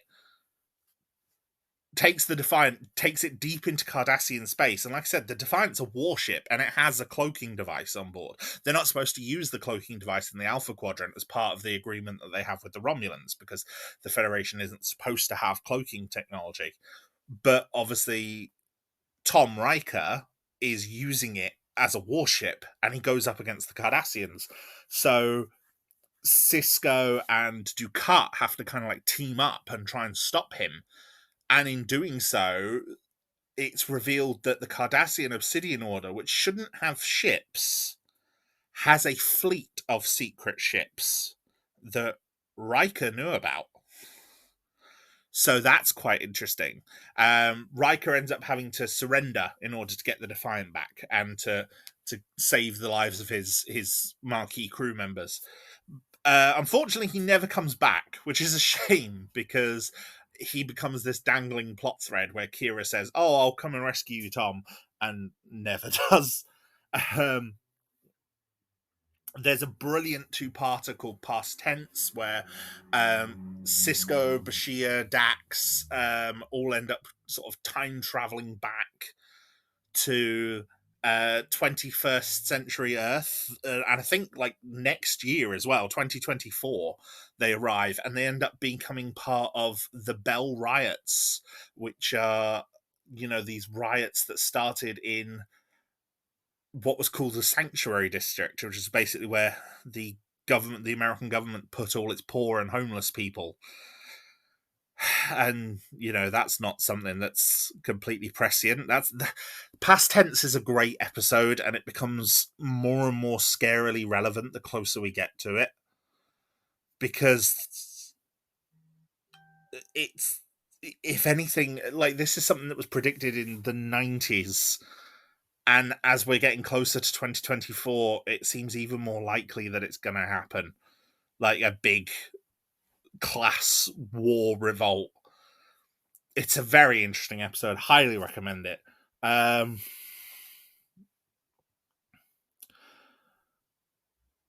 then the episode after that, Life Support, that's a really good one as well. That features Bareil being injured while negotiating a peace treaty with the Cardassians. And when I say injured, he is grievously injured. And Bashir manages to kind of keep him alive by doing a lot of replacement of like his organs, including his brain. And he ends up becoming like half robotic. And Kai Wynn is with him. She's desperately trying to use him to, you know, to complete the treaty. You know, it's the first major treaty between Bajor and Cardassia since the end of the occupation, and Bareil is leading it. But by the end of the episode, Bareil ends up dead. And, you know, he'd been involved with Kira at this point as well, so she loses him as well. And Wynn just goes on to be a pure bitch about it, because it's like, yeah, she won, and now her biggest political rival is gone. And not only that, his win, she now gets to take, you know, his win with the treaty, she now gets to take credit for. She's despicable. I love her.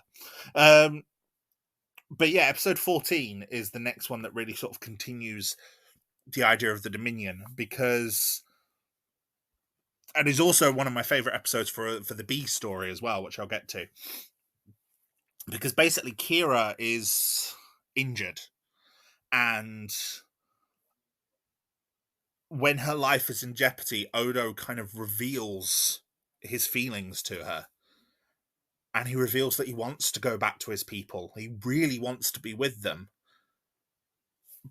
But he also doesn't want to leave her because he's in love with her. And it's at that point that Kira transforms back, and we learn that it's the female founder. And she was wanting to know why Odo wouldn't come back, and it's because he's in love with Kira. And he can't tell her. So yeah, you know, the only reason he told this fake Kira is because he thought she was about to die. Very interesting story. But then the B story is also amazing, right? For the B story, Nog, who is now a man by Ferengi tradition, wants to buy an apprenticeship, because that's what young Ferengi are supposed to do. They're supposed to buy an apprenticeship from someone that they respect. And Nog decides to buy an apprenticeship from Cisco, or tries to, because he wants to join Starfleet. Now, Nog has been a character I've not mentioned much, but he's been developing. It's like since the Jem'Hadar, where he was abducted, it's been shown that has clearly affected him. You know, the being abducted and feeling helpless has clearly affected him. And this episode really kind of explores that a bit more by saying he wants to join Starfleet because, you know, and he can't tell Cisco the real reason until eventually Cisco kind of breaks him down towards the end of the episode. And Nog, in this heartfelt speech that's absolutely brilliant, breaks down and says his father, Rom, is one of the finest engineers he knows. And again, this is something we've seen. We have seen how good of an engineer Rom is. You know, he's been responsible for keeping Quarks running. Like Quarks bar and the holosuites have had so many ridiculous patch jobs of technology because Rom's just trying to keep everything working, and it always works. You know, it's the most unorthodox type of repair, but it works.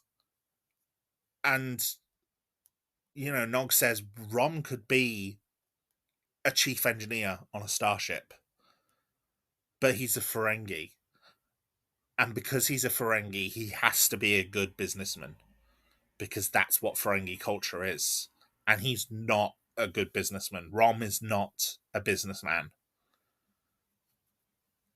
And Nog has seen what that has done to Rom, and he doesn't want to end up the same way. And he also sees Starfleet as his way out. And it's one of the best scenes ever. Nog is probably my favorite character in Deep Space Nine. He's not in every episode. I think of the 170 odd episodes, he's in about 40 of them. But that also means he's the most regular recurring character.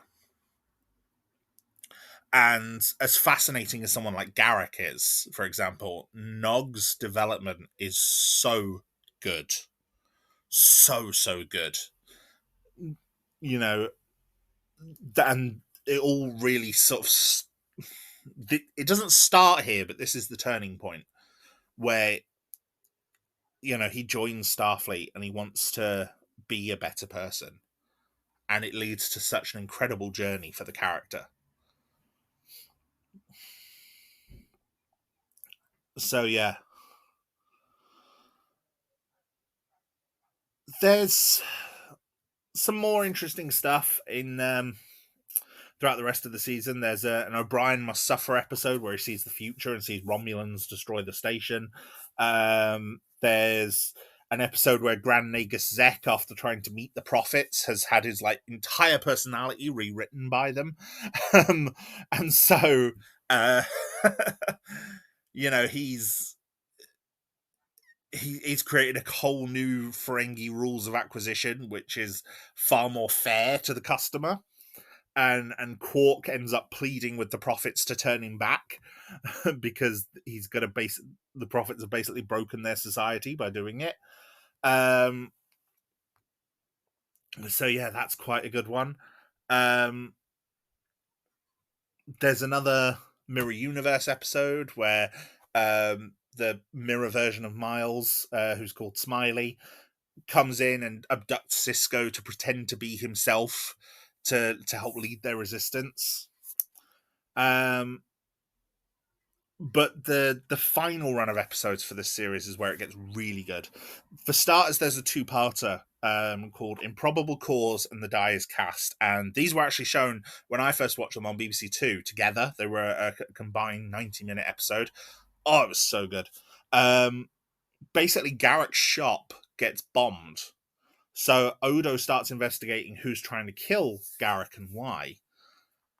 And it leads onto a mystery that kind of explores a lot of elements throughout the season, because it turns out that Tane, who was the former leader of the Obsidian Order, has come back to them. The Obsidian Order have joined up with a Romulan intelligence agency called the Tal Shiar. The two of them together have built a fleet of ships, which was the fleet in the Nebula that Riker was trying to attack. And they lead this fleet of ships into the Gamma Quadrant to attack the Founder homeworld. And there are so many great scenes in this episode. Plus some phenomenal action scenes. Like action scenes in Star Trek. Star Trek was shot with model effects. And a lot of them were quite basic. They didn't really have the budget for a lot of advanced maneuvers in Star Trek The Next Generation. With Improbable Cause and the Dyer's Cast especially, there is a big fleet battle at the end. Jem'Hadar fighters versus Romulan warbirds and Cardassian ships, and then the Defiant arrives in the middle of it. Absolutely incredible. Incredible. And there's a shot where like the Defiant does a loop-the-loop with the battle happening all around it to end up behind a Dominion ship that it can like fire through. It's very good. And the reason is because the producer of Deep Space Nine, Irish Stephen Bear, wanted to show the space battles. He wanted to show the action. He didn't just want to do it as reaction shots from inside the ship, you know? And it works and it becomes so engaging. But even beyond the action, there's some great character stuff in this as well. There's confrontations between Garak and Tane, and Tane kind of offers him a place back by his side. Because there's the revelation that Garak learned that some of Tane's former agents were turning up dead because Tane was kind of cleaning house. And, Garak blew up his own shop to get Odo's attention. That was a great reveal, especially when Odo confronts him about it. Garak tortures Odo, and Odo, tearfully reveals that no, he does want to go back to his people. He misses them. And it's this great moment because you see Garak really kind of hurting about the fact that he's having to torture, someone he cares for. Not necessarily a friend, but, he doesn't want to do this. Yeah, it's very clever. And then there's the reveal that the founders have actually orchestrated all of this. One of the Romulan officers on Tane's ship turns out to be a founder infiltrator, and he reveals to Odo, they're everywhere. They're in the Klingon Empire, they're in the Federation, they're in the Romulan government, they're in the Cardassian government, and they planned this to get rid of the Tal Shiar and the Obsidian Order, two of the biggest intelligence gathering networks in the Alpha Quadrant. And they've just taken them out in one fell swoop. And their biggest enemies left are the Federation and the Klingon Empire. It's very good, very clever. Still not the end of the season. There's some more good stuff. A couple of other done in ones. There's Cisco grows a beard, teams up with Jake to build a Bajoran sailing ship, like Solar Sailor. Kai Wynn gets Kira to deal with the former resistance leader called Shakar. Quark ends up going back to the Ferengi homeworld and encountering a character called Brunt from the Ferengi Commerce Authority because his mother Mugi, her name's Ishka, but her and Rom, Rom especially calls her Mugi, which is a Ferengi term for mummy. And it's she's Ferengi women aren't supposed to wear clothes or earn a profit or run a business or anything like that. They're essentially second-class citizens. Ishka has been doing all of that. She's been wearing clothes. She's been, she's been profitable. Like, she's been running business, not just running businesses. She's been profiting from her businesses. She's a really good businesswoman, a really shrewd and really savvy businesswoman. And basically the Ferengi IRS are on her, and they want to kind of punish her. And yeah, Quark has to kind of dig her out of all of this. The Ferengi episodes in Deep Space Nine get a kind of a bad rap, but I think this is particularly one of the best ones. It's called Family Business. But then the final episode of the season, and this is a good one, is called The Adversary. Okay? A Federation ambassador comes on board the Defiant, takes it out for a mission. He's a former friend of Sisko. And he said that there's been a coup on a planet of Zenketh, a planet that the Federation had a colony war with. And he wants to take the Defiant to the nearby Federation colonies to kind of fly the flag. However, it turns out that the ambassador is actually a changeling. The Defiant ends up cloaked. The crew cannot decloak it, cannot stop whatever program the changeling has put in place. And so they have to deal with the changeling. They have to hunt him down. And Odo is giving them tips and tricks the entire time on what to do. It's a very good, very tense episode. It's also the episode where Sisko gets promoted to captain, which is another big change that people sort of highlight as a big change for the series. They managed to win. They managed to defeat the changeling.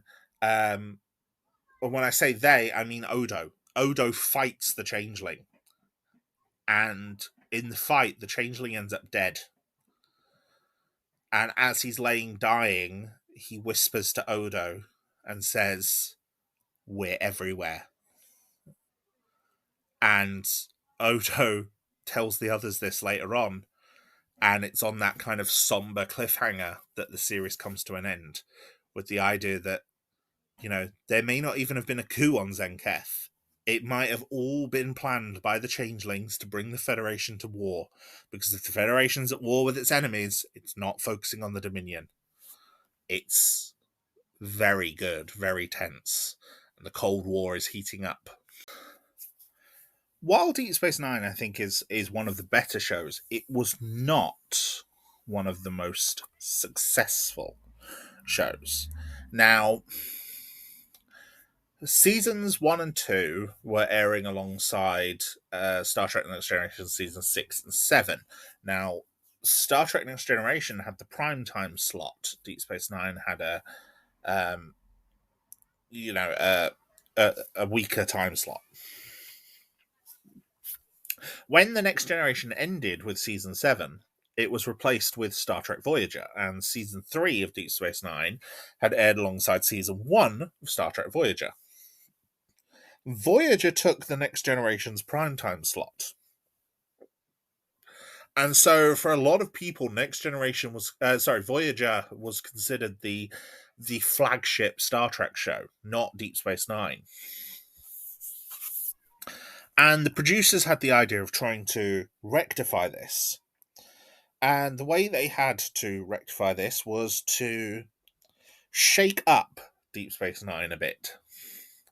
And the way they decided to do this was to bring on another fan favourite character,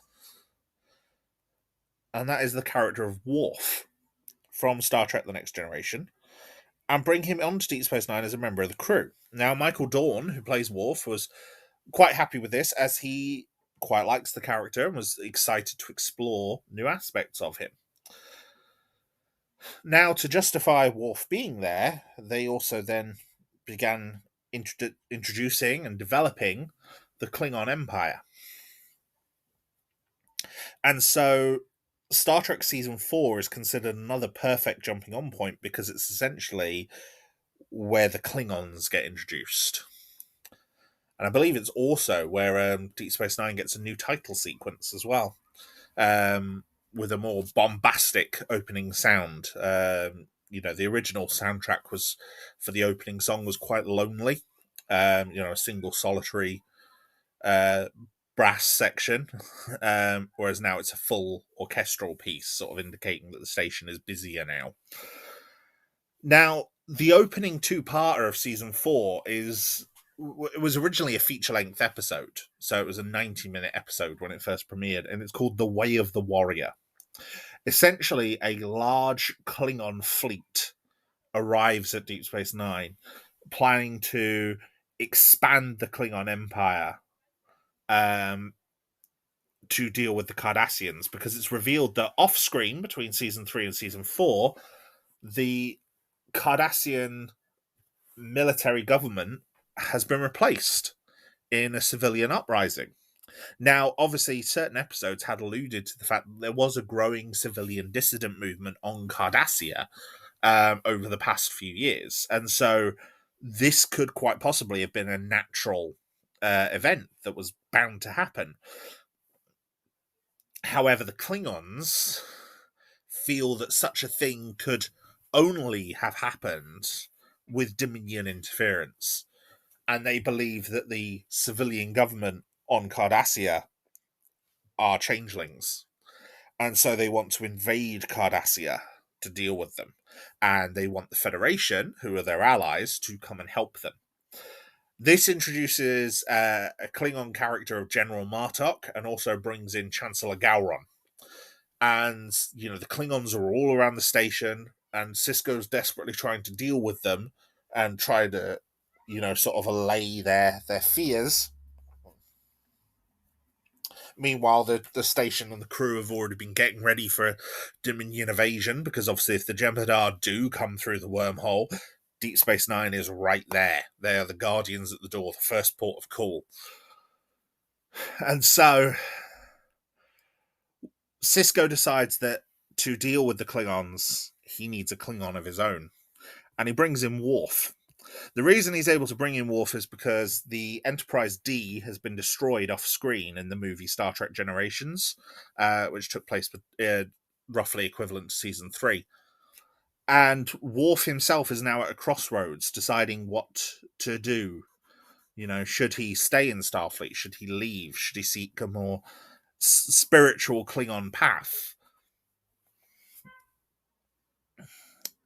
And Worf has had a bit of a tumultuous time. There's a lot of episodes in TNG that do kind of explore Worf's backstory and history with the Klingon High Council and, matters of honor regarding his house. There are a lot of great episodes, especially the episodes Sins of the Father and Redemption are two of the best ones. Sins of the Father, Reunion, and Redemption. If you watch those 4 episodes, because Redemption's a 2-parter, you will kind of get most of Worf's backstory and his history with characters like Gowron. And Gowron basically says, this war's going to happen, and I want you there with me, Worf. I want you alongside me, fighting the good fight. And Worf refuses. And Gowron says, you refuse me now, and I will strip your house of all of its titles. You will be an outcast. You will never be welcome again in the Klingon Empire. To which Worf says, well, so be it. And the Klingons go to warp. They head to Cardassia. They launch an attack on the Cardassian Empire. And Starfleet realizes the crew realize they need to warn the Cardassians. So, and in a really clever bit of intrigue, they get Garak to come to the wardroom in the middle of a meeting to measure Sisko for a new suit while they're discussing the Klingon invasion. So obviously Garak's ears prick up and he detects everything and goes and immediately tries to warn the Cardassian government, and he gets in touch with Dukat, because Dukat, saw which way the wind was blowing when the civilian uprising was coming, and decided to ally with them. Of course he did. And so, it's very clever. very cleverly done. And the Dukat takes the Cardassian government. They try to meet um, the Defiant. Halfway, the Defiant has to cloak to get past the Klingon ships.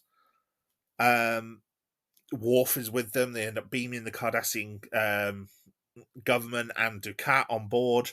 They test them all to find out whether they are changelings. They do blood tests on them. And get them back to Deep Space Nine with a fleet of Klingon ships on their tail. And then that's when everything goes wrong. And this episode is brilliant. There are so many amazing character beats. There's a brilliant moment between Quark and Garrick where they're talking about how their last hope is the Federation. There's a tremendously funny moment with Quark where he vows to kind of defend his bar, and Odo asks him with what, and then he says with this, and he pulls out a phaser, or what he says is a phaser, in a box. He opens the box, and Odo finds a note from Rom where Rom says that he dismantled the phaser to fix the replicators. It's so, there's so many great moments in this episode. This is one of Deep Space Nine's best episodes by far. It's really well written, really well paced. Like, Worf doesn't even appear until 50 minutes into the episode, or 40 minutes at least. It's a 90-minute episode, and he doesn't appear until 40 minutes in. So he's absent for like most of the first half. It's really well done. And yeah, what follows is a very large, very impressive battle sequence where the Klingon fleet attack Deep Space Nine, except this time Deep Space Nine is ready to defend itself. It's a static target, but it has shields, phasers, torpedoes, weapons arrays. The whole station is ready to mount a defense. And it does. And it takes on a fleet of Klingon ships. And there's ships blowing up left, right, and center. Shields go down. Klingons beam aboard, start fighting through soldiers, fighting Odo, fighting... they beam into Ops and end up fighting Worf, Sisko, Kira, Jadzia. Jadzia ends up taking a batleth and like fighting off Klingon soldiers with it. Kira ends up stabbed. A lot of the Starfleet officers are doing the standard Starfleet two-hander fist attack that they always did in Star Trek. It's phenomenal. Odo and Dukat and Garrick end up fighting side by side to protect the Cardassian government. It's a very, very good episode and a great way to kickstart the season. And, it ends with the Klingon Federation peace treaty shattered. The Klingons at war with Cardassia, with entrenching into the Cardassian Union, refusing to secede their gains in Cardassian space. And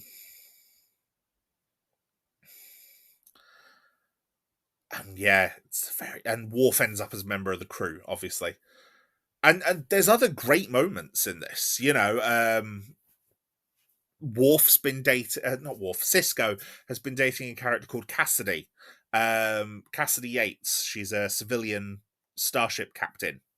So a trader. She does like she's a cargo transporter essentially, and her ship gets stopped by a Klingon ship outside of Bajoran space, and Sisko,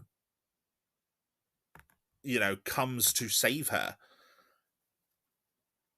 And he clashes with the Klingon ship, the Klingon captain, and Martok ends up killing the guy because he offended Sisko and brings him his blade and says, as far as, the Klingons are concerned, the matter's settled. It's been a matter of honor and it's done.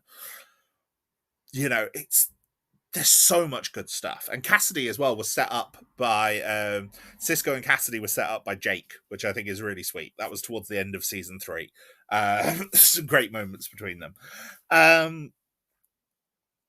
yeah, it's a really good one. And then they follow that with another one of the best episodes, which is The Visitor. The Visitor is is a very heartfelt episode where Sisko's been lost in time and Jake has grown up into an old man without his father. And Jake in this episode is played not only by his usual actor, Cyril Lofton, who by now was a young man, but also as an adult, he's played by Tony Todd. And it's so poignant and beautiful and very, very emotional. It's a very, very emotional episode. One of the best of Deep Space Nine by far, and a really good episode that anyone could watch without even knowing the characters, because it's just a story about a father and a son. You don't need to know anything else. In fact, I will say season 4, I think, is probably the strongest season Deep Space Nine has. There's very little filler episodes in season 4, or episodes that feel like filler, like they're detracting from the main plot or the main character arcs. You know, Bashir gets captured by a group of Jem'Hadar and asked to wean them off of their drug addiction because the Dominion use drugs to keep them, to keep them subservient.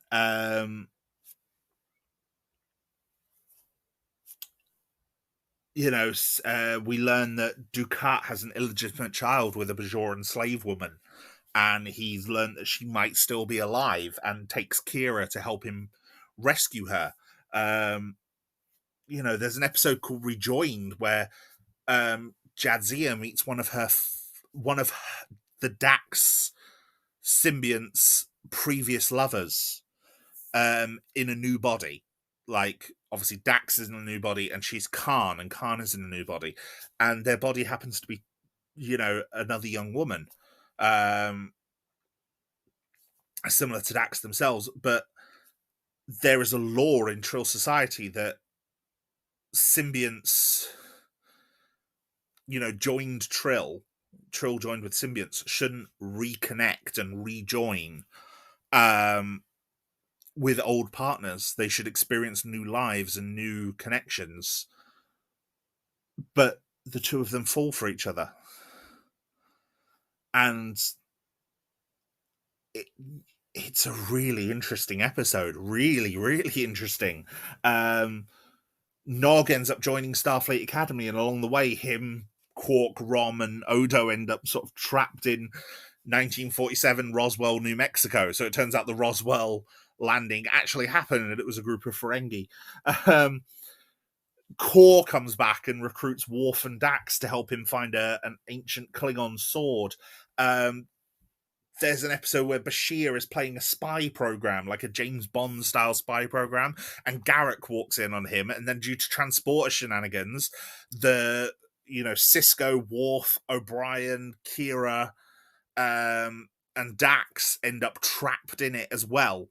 And it's like, if any of them die in the program, like, they'll be lost forever. And then outside, like, Odo, Eddington, and Rom are desperately trying to save them all. It's ridiculous, and it's basically a Bond. It's just an excuse to do a Bond episode. It's great. It's so much fun. There's a 2-parter set on Earth where it turns out that changelings have actually infiltrated Starfleet and caused Starfleet paranoia.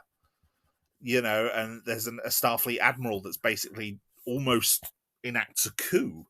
And it turns out that was the original plan for the opening of the season, until they got told to add the Klingons. Worf has a brother, Kern. Kern comes in because now, obviously, because the result of Worf's actions, Kern's been ostracized, and he wants to die. He asks Worf to do, like, a ritual suicide on him. Dukat, with his daughter, he's lost his family, he's lost his standing in Cardassian society, so he asks for Kira's help in regaining his rank in the Cardassian Union. And this is the episode that introduces an aide of his called Damar, who goes on to become a very important character later on. And Dukat and Damar and Kira end up capturing a Klingon bird of prey because the Cardassians are at war with the Klingons. There's an episode called Bar Association where Rom forms a union because he gets ill at work. He forms a union of the bar staff and the Darbo girls at Quarks to, and they go on strike. It's a great episode, very very funny. And then by the end of it, Rom ends up joining the Bajoran militia as an engineer, and he joins the engineering detail. He quits working for Quark. Sort of inspired in part by Nog and also by Lita, one of the Darbo girls, who he's quite sweet on. The best O'Brien Must Suffer episode takes place this season. It's called Hard Time. He ends up with experiencing 20 years of life in prison in an instant. It's all hollow memories, like in his head, but he experiences them and then he returns home. Like the sentence and the punishment has already been carried out by the time they manage to get him free. And so he has to like readjust to society when, we see him like, he's having dinner with his family and he's cutting parts of his food up to save them for later because he didn't know when he'd be getting fed again. There's an episode where Cisco learns that Cassidy might actually be a Marquis smuggler. And it turns out she is. She's been smuggling for the Marquis, and she ends up going to prison for it. But not only does she go to prison for it, we learn that Eddington is actually a member of the Marquis as well. And he's been using his position to help them. And so Eddington manages to escape, but Cassidy ends up getting arrested and sent to prison. She gets sent to a stockade for like 6 months. The Defiant end up teaming up with a group of Jem'Hadar led by a character called Wayoon to stop another rogue group of Jem'Hadar. And that's quite interesting. And Wayoon ends up being killed by his Jem'Hadar because he's a slime and a sleaze. But unfortunately, it's not the last we see of him. And then finally, the final episode of the season is called Broken Link. And Odo is basically losing his ability to shapeshift. And as a result, is struggling to maintain a solid form. And so, to deal with this, they go to the Founders and try to sort of negotiate a peace.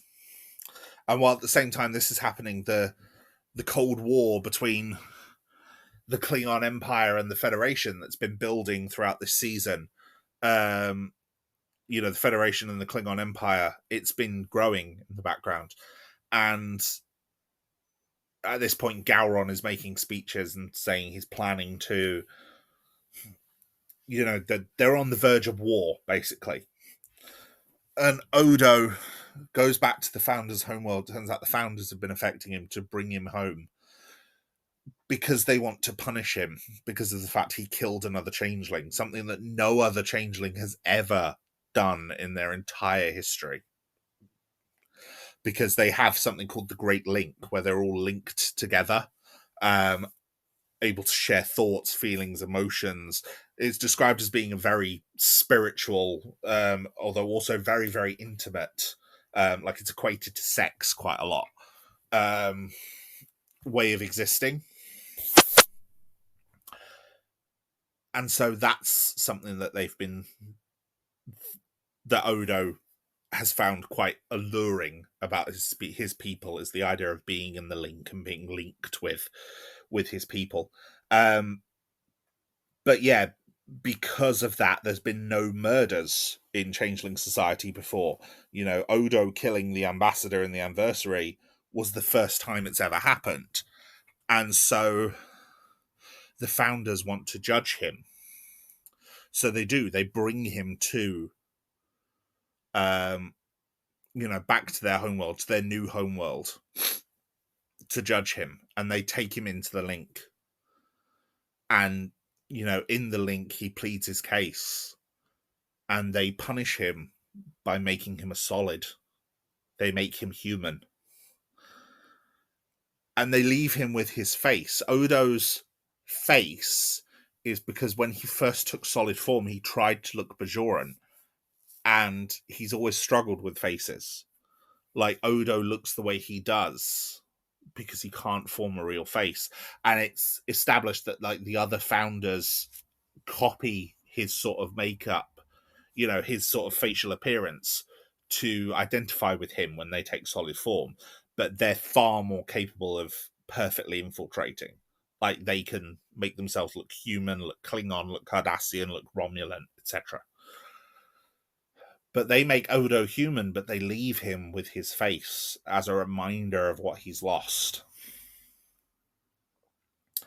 And they send him back to Deep Space Nine with the rest of them. That's his punishment, being made human and exiled. However, when he gets back, he sees the video of Gowron, where Gowron declares that he and the Klingon Empire have invaded the Arcanus sector, an area on the Federation border, and seized the colony there. And Odo suddenly gets a flash of memory from the link. And as a result of it, he believes that Gowron is a changeling, thereby setting the hook for the next season.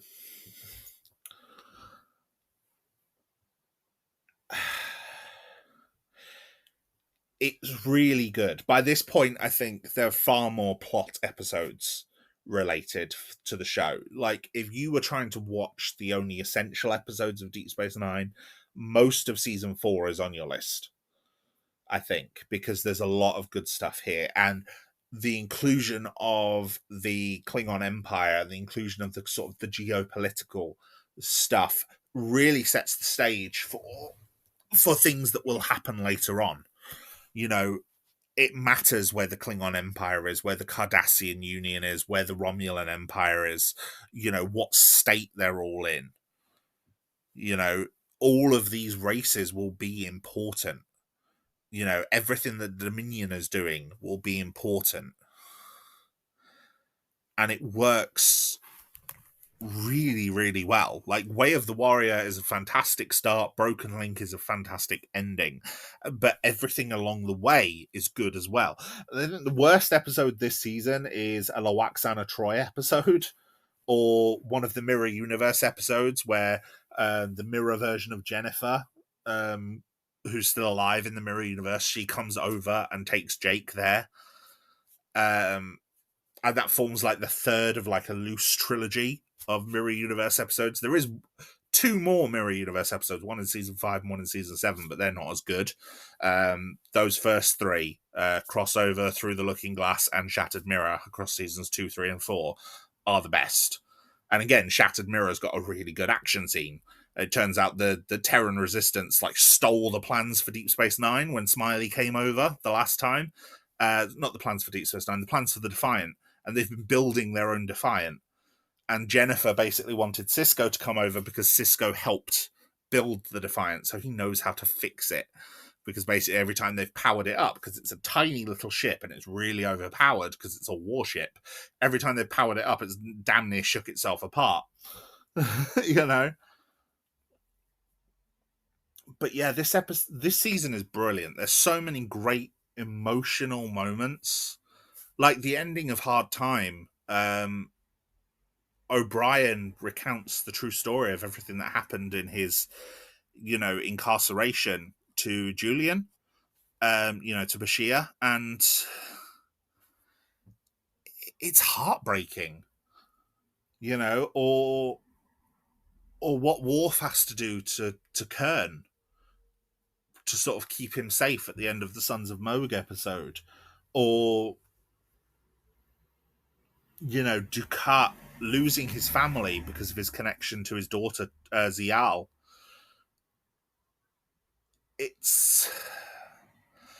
There's so much interesting stuff going on, and there's a lot of characters that get introduced here that become very important as the show goes on. Zial gets introduced in this season, Damar gets introduced in this season.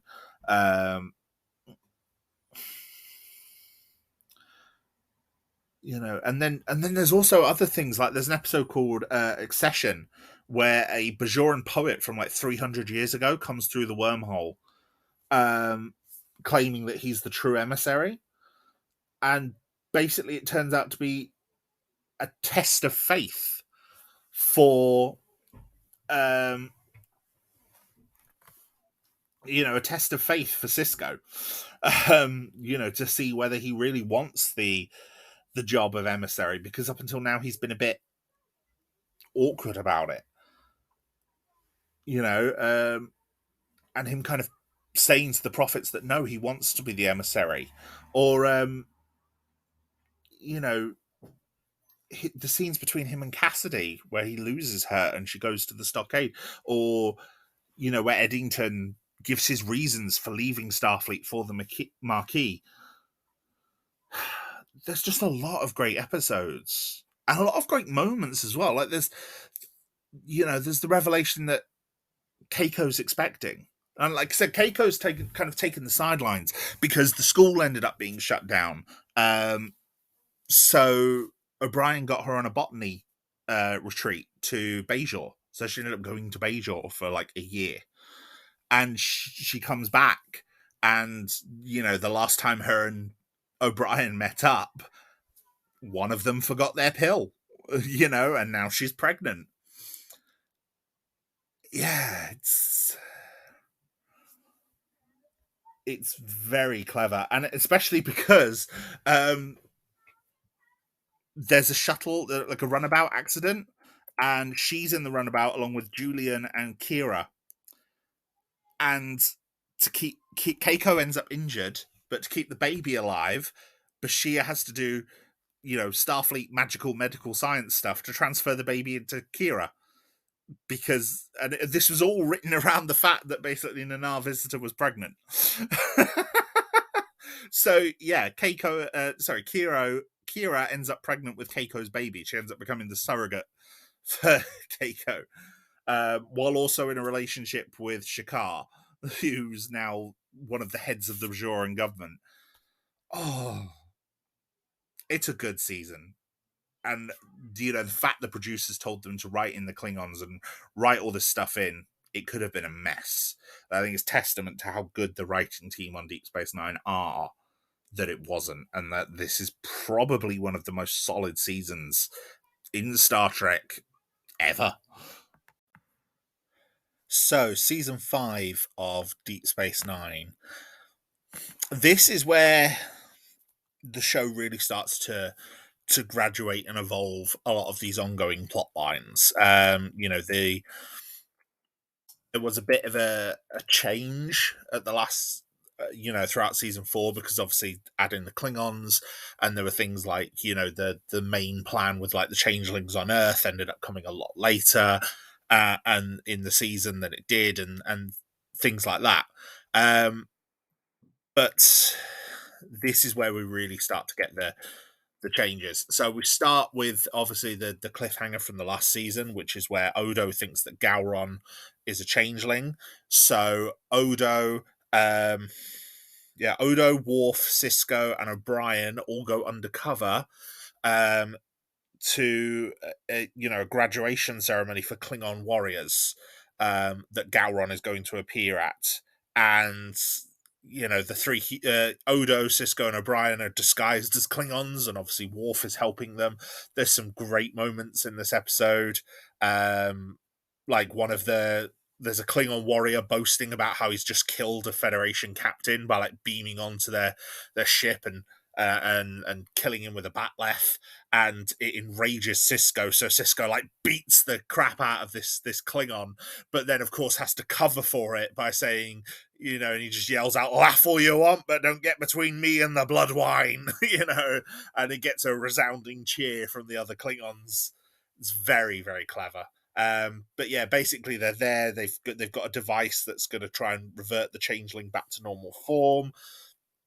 However, they get captured when Martok and Gowron arrive, and Martok tries to appeal to them and say, yes, Gowron, I don't know if Gowron has been replaced by a changeling, but it would make sense. He's been calling for war and everything like that.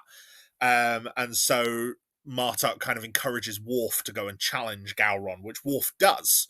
And Gowron actually turns and fights him like a Klingon, like as a matter of honor. They're clashing blades, and and Martok's like, why doesn't Worf just kill him? And it's like, and that's where Odo kind of puts it together that actually Martok is the changeling, and Martok has always been a changeling, which means that even when we first meet him in Way of the Warrior, Martok was a changeling, and that is a cool twist. A very, very cool twist. So they do that. They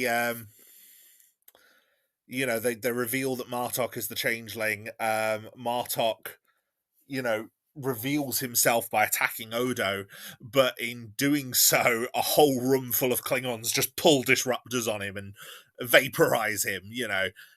Bit of a foolish decision on Martok's part, but it ends up with the Klingons being in a sort of not going back to peace with the Federation. Like the Khitomer Accords are gone.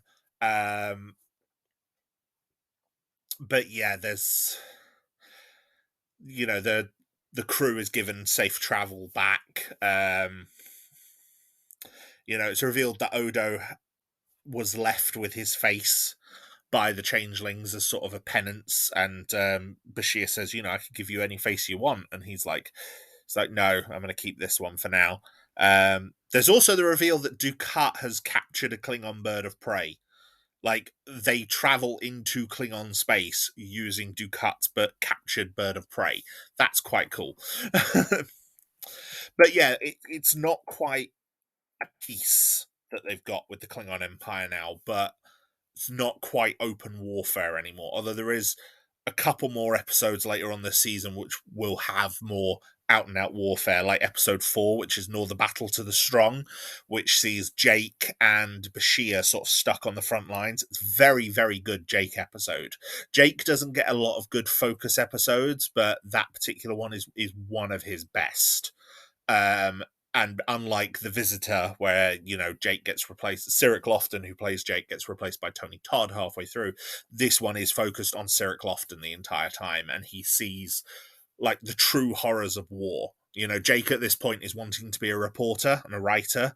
He's, so he ends up seeing it as an opportunity, but he gets, he's still a child. He's still a young teenager. I think Jake's only 15, 16. No, 16, 17 at this point. So he's still a young man and clearly terrified by a lot of what he's seeing. There's an episode called The Ship where they capture a Jem'Hadar starship, and they clash with the Dominion. The Dominion, like a Vorta and her Jem'Hadar arrive, and she's desperate to try and get the ship back, but Cisco's claimed it as like squatters, salvage rights because it was a crash ship. Turns out the Jem'Hadar and the Vorta were actually after a changeling that was on the ship. And Cisco says, if you'd have just told me, I'd have let you have the changeling. All I wanted was the ship. And, it's a bit bittersweet. Like the two forces just cannot communicate. There's an episode called Looking for Parmark in All the Wrong Places, which features the return of Grilka. She comes back to the station. Quark then tries to woo her. Worf also is very interested in wooing her and sort of does it vicariously through Quark and like shows him the proper Klingon way to woo someone like Grilka, because obviously Worf can't woo her because Worf has been discredited by the Klingon Empire. And so it's a very funny episode, lots of great comedy moments.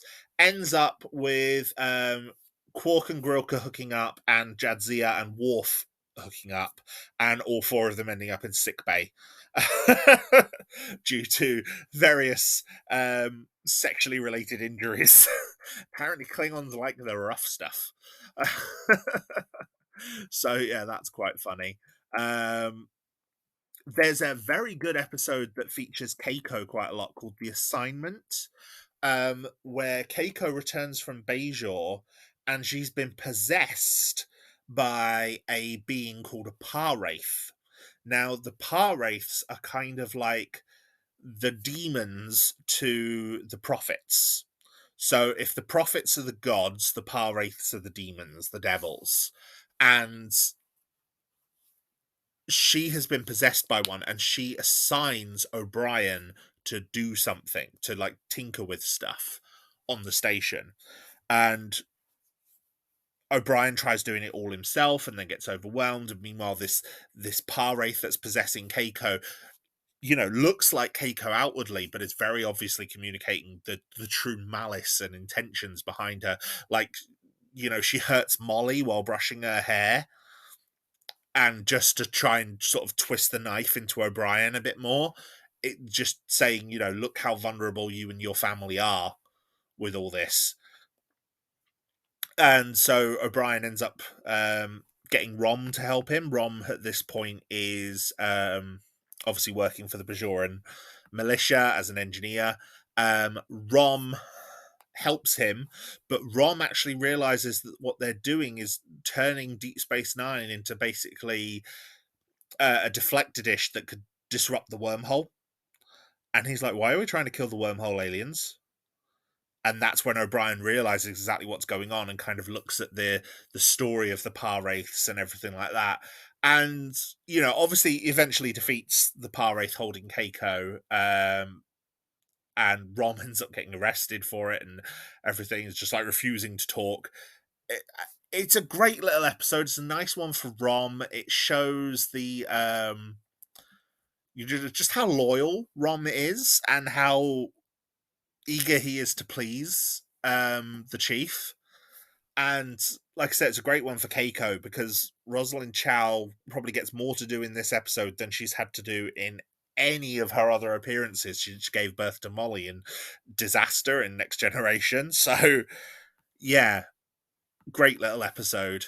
There's also I think it was the 30th anniversary of Star Trek. The special episode Trials and Tribulations, which sees the Defiant end up time traveling back to the original series, where they interact with the crew of the Enterprise during the episode The Trouble with Tribbles. Right, which is obviously a classic seminal episode, one of the funniest episodes of the original series. You've got the Tribbles everywhere. They're eating all the grain on this station, just multiplying like rabbits. And yeah, the crew end up involved in that because a Klingon spy, in fact, the same Klingon spy from that episode, who was obviously now older, steals the Bajoran orb of time to go back and like undo his greatest failure. Basically, he put a bomb on a Tribble, and they have to try and hunt down and find this Tribble. And it's essentially an excuse for the crew to be in the classic uniforms and digitally added into the background of footage and everything like that. But it's so much fun. It's very fun, very silly. It was one of 2 episodes created for this anniversary. The other one was the Voyager episode Flashback. I think this one is by far the better of the 2, although I do like Flashback as well. Yeah, one of the best episodes. Followed by one of the worst episodes, which was called Let He Who Is Without Sin, which takes place on Risa. And features Jadzia and Worf on Risa, which is obviously the Federation's holiday planet, and Worf ends up getting caught up in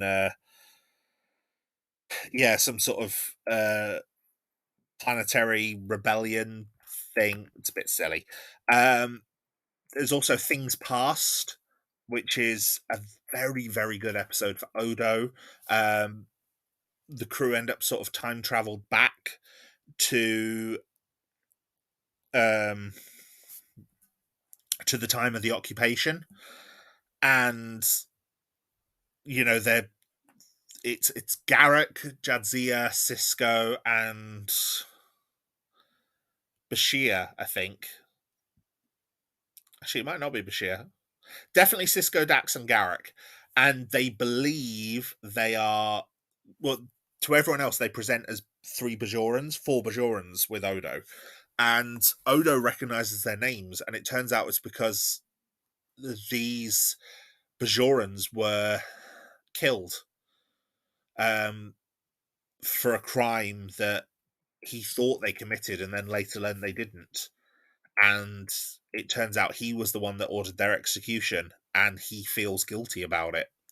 And he was reminiscing on it when the runabout got hit by like some sort of cosmic space disaster. And it turns out that basically Odo linked them. Like in the same way as the Great Link, he kind of like linked their minds to relive these memories. So that's a very clever one. And sort of introduces the idea that maybe Odo isn't quite as solid as he thinks at this point. You then that plot line then expands in a later episode called The Begotten, where Odo finds an infant changeling. And with the help of Mora Pol, who was the Bajoran scientist who studied Odo when he was younger, he tries to learn what he can about this changeling and sort of help it develop in the same way, although using a lot kinder methods than the one that Mora Pol used on him. Mora Pol was obviously being encouraged to get results by the Cardassians. It's a good one to let the two characters kind of interact. They've interacted before. This is like Mora's second appearance in Deep Space Nine, I think. And it's some good development between the two of them. But at the end of the episode, the infant changeling, dying, bonds with Odo. And what this does is make Odo a shapeshifter again. Odo is now again a changeling in exactly the same way he was before. Very good little episode. This episode also features Kira giving birth to the O'Brien's baby, who is called Kiriyoshi. He's lovely, cute little baby. There's also some very interesting. I can't remember exactly which episode it is. It might be Looking for Parmark in All the Wrong Places again. Kira ends up moving in with the O'Briens, and she's moving in because they're missing. Keiko's missing things in the development, like when the baby first started kicking. But what happens is this ends up becoming really uncomfortable for Keiko and Miles, because they start not Keiko, Kira and Miles, because they start getting all these kind of attraction feelings and feeling close, and obviously it starts weirding them both out. And yeah, it's quite sweet. It's very, it's one of those where I look at it as a polyamorous person and go, just be poly. It'd be a lot easier. There's clearly feelings there. There's clearly, intention there, at least at this point. Just indulge. But hey ho, it was a different time. There's also around this point, there's the episode Rapture, where Deep Space Nine gradually changes its uniforms to match the movie style of uniform that was around at the time, because obviously the Next Generation era movies were airing around this point. And they've got the grey shoulder pads on top of the black suit, but with their collar underneath taking on their division colours, so red, gold, and green. Very nice uniforms. They're probably some of my favourite uniforms from this era of Star Trek. In fact, probably some of my favourite Star Trek uniforms overall. The episode Rapture almost sees Bajor join the Federation, but Sisko has a very cryptic vision from the prophets. He starts getting loads of visions, like really quickly, but to the point that they're almost killing him, and Jake has to like authorize a surgery to save Sisko's life because of how much damage they're doing to his body. But basically he stops Bajor joining the Federation because he has this vision of locusts coming from the wormhole and attacking Bajor. But before they can attack Bajor, they turn and head to Cardassia. All very cryptic and leading to something that comes up very soon. We also see the return of Michael Eddington this season in For the Uniform. Obviously, he's now working for the Marquis, and Sisko is determined to capture him. The episode leans heavily on Les Miserables. To the point that Eddington actually sees himself as Valjean and refers to Sisko as Javert. So you see Sisko going to some very, very dark places to kind of get Eddington to surrender. Very dark. But it actually works. Eddington ends up being captured. By this point as well, Nog has now returned to the station as a cadet. And you see him and Jake trying to live together. You see him trying to get the respect of officers and things like that, because he's doing like a placement now on Deep Space Nine. It's very cool. But then we get the two big episodes this season. It's a two-parter. It's In Purgatory's Shadow and By Inferno's Light. Now, in this episode, Garak receives a signal from the Gamma Quadrant suggesting that Tain is still alive. Now, Tain was obviously lost during the Tal Shiar Obsidian Order attack on the Dominion homeworld. So it suggests that there are survivors out there. Worf and Garak take a runabout to go and explore and find out. They end up getting captured and spend time and get sent to a Dominion prison camp inside the Gamma Quadrant. While at this prison camp, they encounter General Martok, as well as Dr. Bashir. And here's the interesting bit. By this point, the crew have been wearing the new uniforms for some time. Quite a few episodes by this point. Okay? Bashir is in the old style uniform. And also Martok says that him and Worf have never met, suggesting that this is the first time we are meeting the original Martok, and that Bashir has been replaced by a changeling for some time. And this is just like a great twist. Oh, and also Tain is there as well. Tain is there and he is dying. Essentially, Tain tried to send a signal to Garak to get help. And basically all these people the people at this prison camp have been replaced. Meanwhile, there's other things going on the station. Dukat is there, sort of interacting, trying to get Zial off of the station. And then a Dominion fleet comes through the wormhole. Dukat's ship and the Defiant both go out to meet them.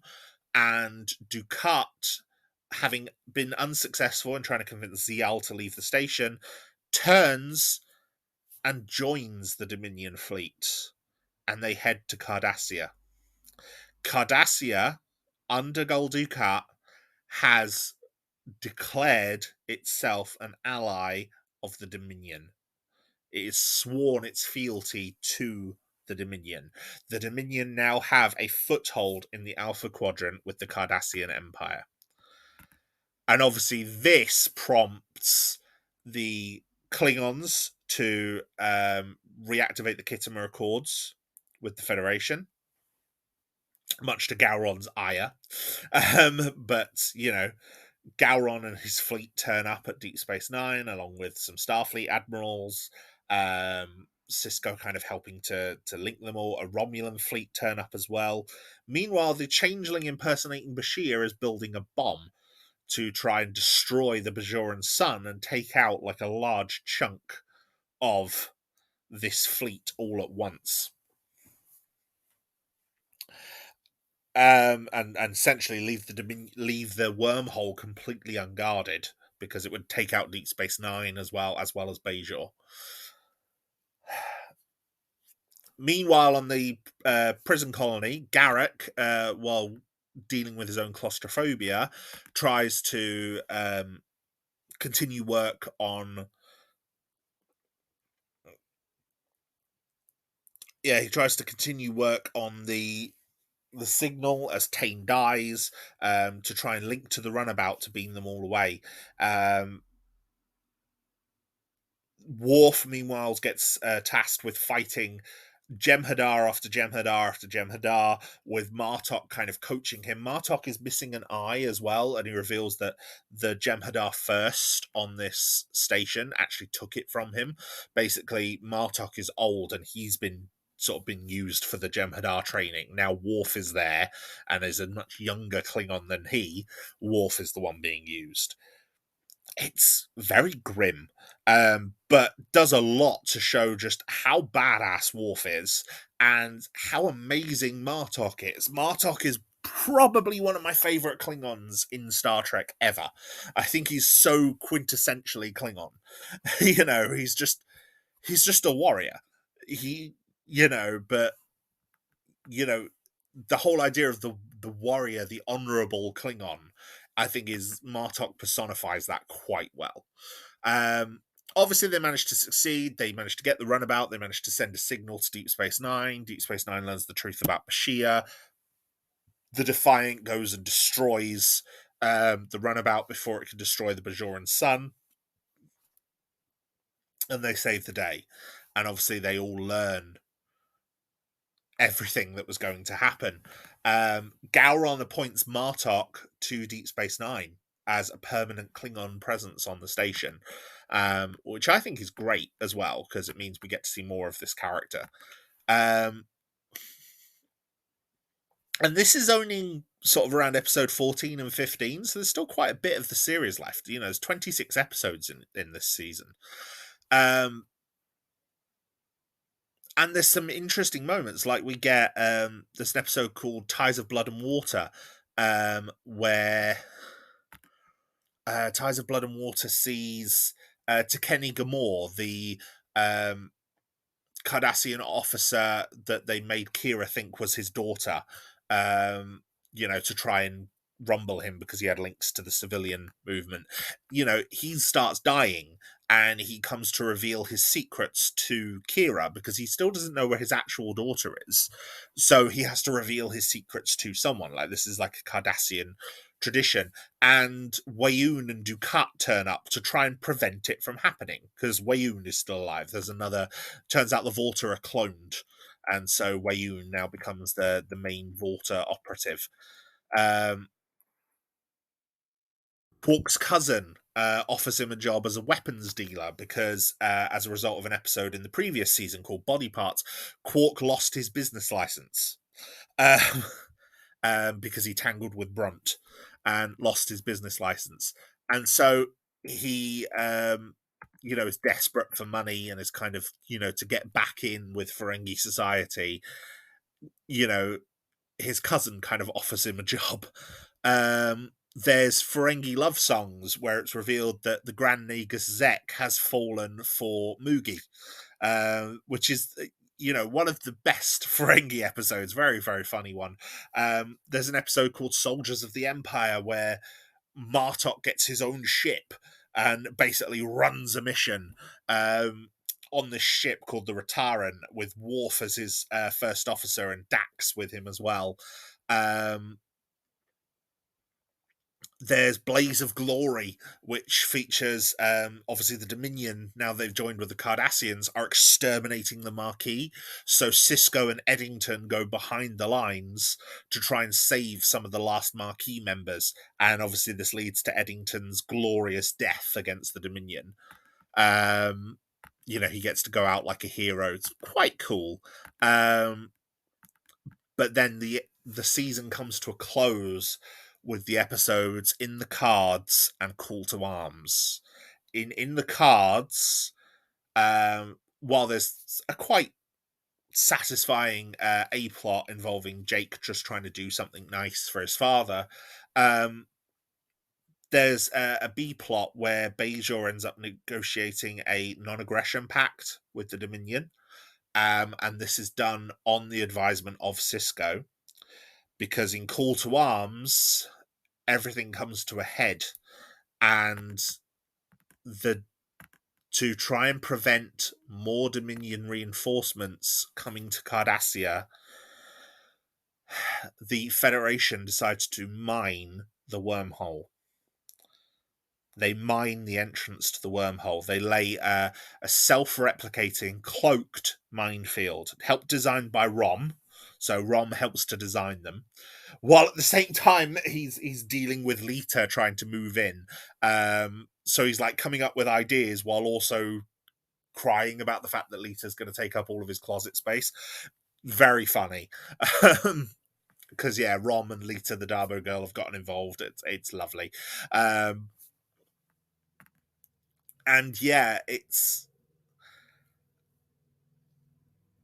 a very clever premise, because obviously they're laying the mines, and obviously this angers the Dominion. Weyoun says, remove the mines or we will take this station from you and remove them ourselves. And obviously they continue laying the minefield. The Jem'Hadar and, Dukat and Weyoun lead an attack against Deep Space Nine, and they do manage to take the station. So it's almost like this very, very dramatic follow up to the big space battle in Way of the Warrior, because a Dominion fleet comes and attacks Deep Space Nine, and our crew, our main characters, are forced to leave. So Sisko, Worf, Martok, Nog, O'Brien, Bashir, Garrick, they all have to leave the station. Kira and Odo stay behind. They destroy a whole lot of the computer systems. Jake remains behind in hiding. Worf goes with Martok rather than go onto the Defiant. And all these ships leave. And the Defiant ends up joining a massive Federation fleet. As this war between the Federation and the Dominion is finally hit. But there's one final twist. Dukat comes onto the station, goes into Sisko's office, and sees Sisko has left his baseball on his desk. Dukat picks it up and realizes what it means. Sisko has every intention of coming back. So, season 6. Season 6 starts with a 6-part episode focusing on the aftermath, almost, of Call to Arms, by which we get a 6-part episode where the crew away from Deep Space Nine has to try and come together and retake the station. And this 6-parter features a lot of the recurring cast members as well. So there's 3 separate plot lines going on. First of all, Admiral Ross appoints Sisko as his attaché, which essentially gives command of the Defiant to Dax. But first of all, they undertake a mission using the captured Jem'Hadar ship to destroy a Ketracel White facility. Ketracel White being the drug that the Jem'Hadar are addicted to, which is used to control them by the Founders. Garrick joins up with them as part of their crew on the Defiant, as does Nog. The ship ends up getting destroyed and lost behind the lines. And they crash land on this planet where they interact with a load of Jem'Hadar. They end up being saved and capturing this Jem'Hadar called Kevin. Well, not Jem'Hadar, sorry, a Vorta called Kevin. In quite a dark story where they end up having to almost mercilessly slaughter a group of Jem'Hadar warriors, despite the respect that Sisko and the Jem'Hadar leader Ramataclan have for each other.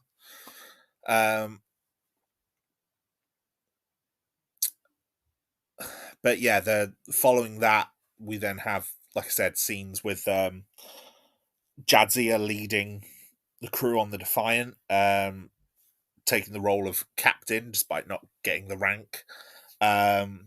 We also see Worf and Martok on their ship, and one of their new recruits, who turns out to be Alexander, Worf's son, who is a character that was kind of often maligned on The Next Generation, but now is old enough to be a Klingon warrior. And there's a lot of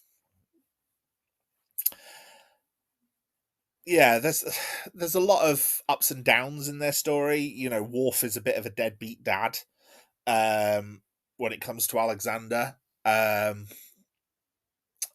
But this episode ends in quite a nice way, where Alexander can now make his own way among the Klingon Empire, which is quite cool. I like that.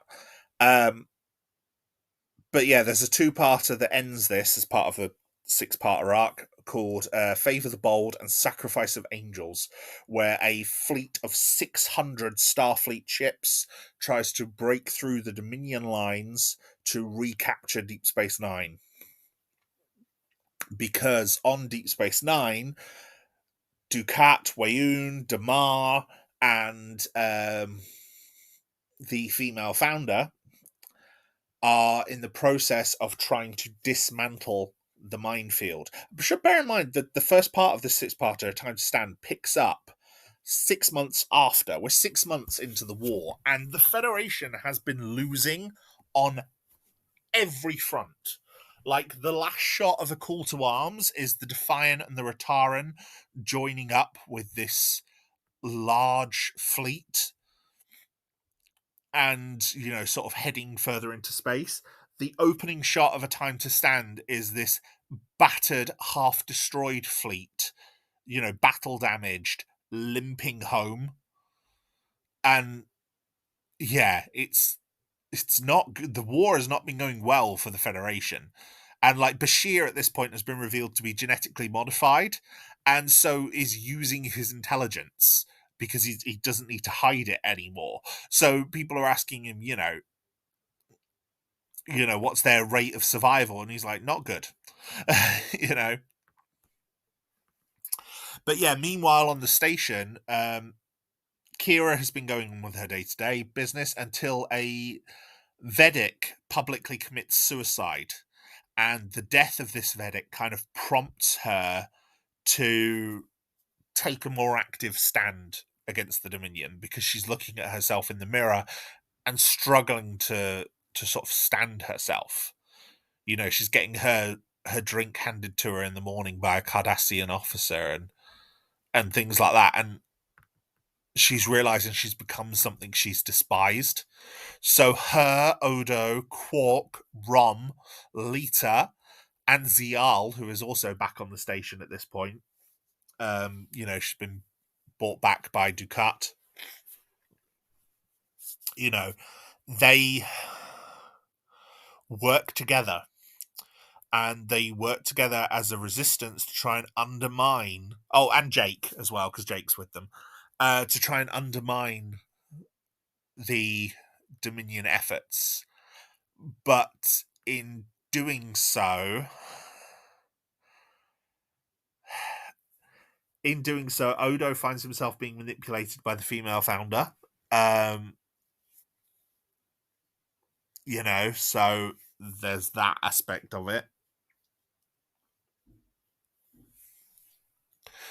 And that leads him to jeopardize them, because obviously we know how desperate Odo is for the connection with the founders, and there is this very strong connection and link between him and the female founder, and so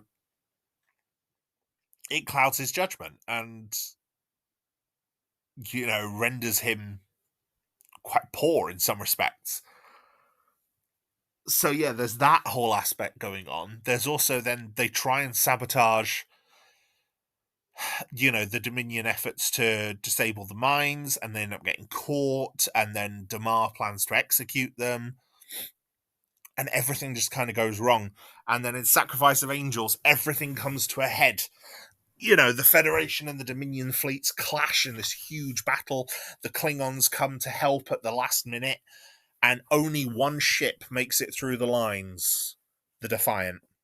So the Defiant, headed up by Sisko, is rushing on to Deep Space Nine to try and get there in time before the minefield is disabled.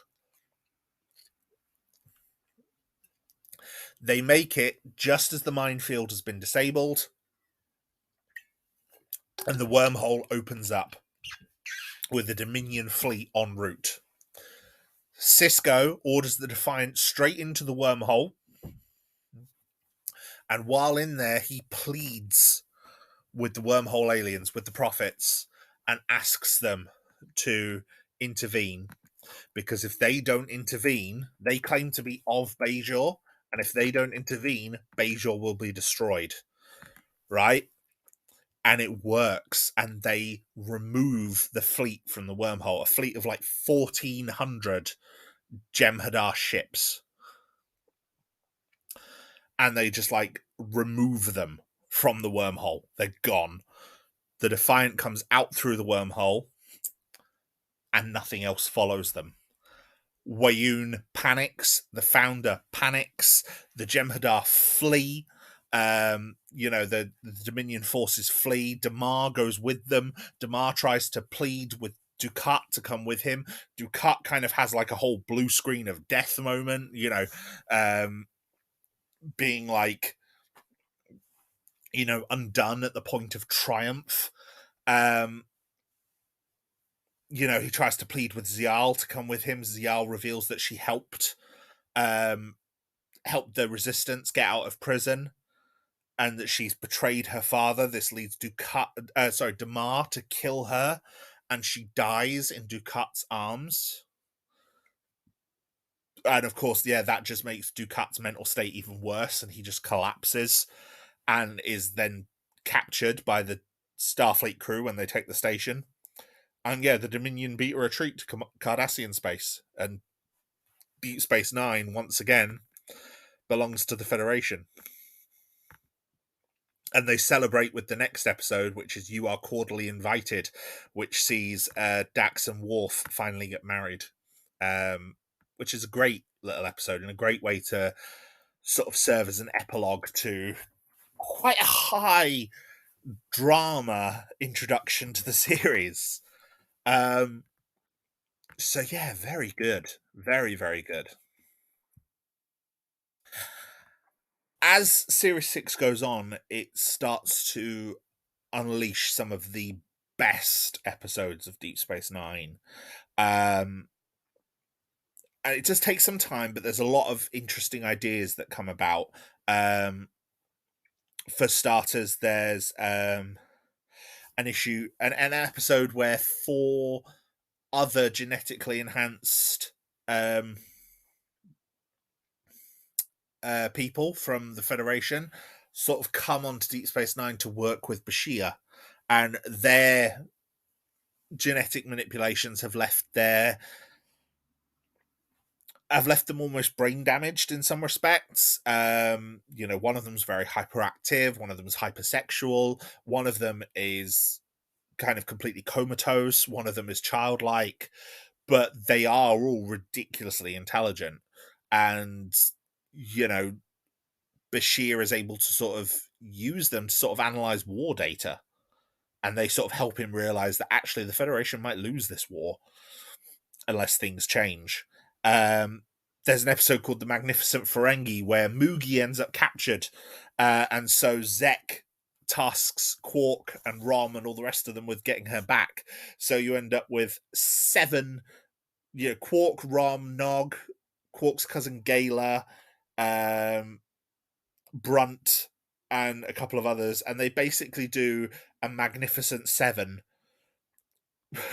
to try and take Kevin and swap him for Mugi. And this episode also features Iggy Pop as a Vorta, which is one of the things it's most notable for. It's very funny. Kevin ends up dead, and they try and puppet his corpse. It all goes wrong. It's yeah, again, a comedy episode, quite funny, lot of good stuff going on. There's the episode Waltz, which is essentially a two-hander between Dukat and Sisko. Sisko is riding with Dukat when he's being taken back to Federation space to serve a prison sentence, and the two of them crash. The whole ship crashes, and they end up stuck on a planetoid, and Sisko is wounded and sort of at Dukat's mercy, and Dukat is losing his mind. Like, ghostly apparitions of like Kira, Wayoon, Damar all kind of appear, just taunting him, taunting everything that he's become, everything that he's done, the fact he's always seen himself as the good guy and he's never been appreciated, and everyone just kind of turns on him. Very, very good episode. Brilliant acting job from Mark Alaimo as Gul Dukat, as you just watch Dukat just completely unravel.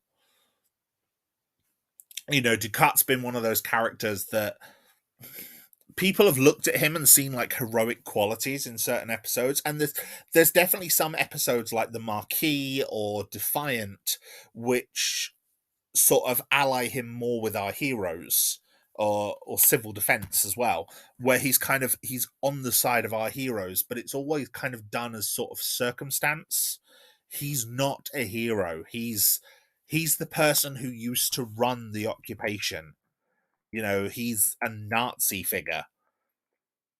You should not respect or like Gul Dukat, and Waltz, I think, just kind of exemplifies just how deranged Dukat is, and it's one of my favorite episodes for that.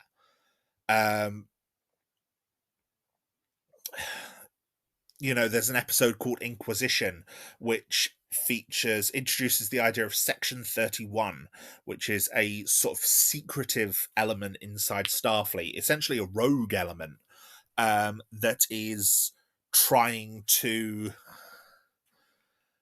preserve Federation security, and they interrogate Bashir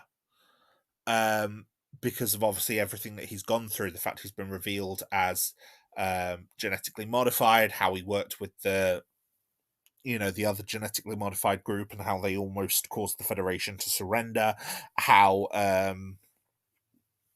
he was replaced by a changeling.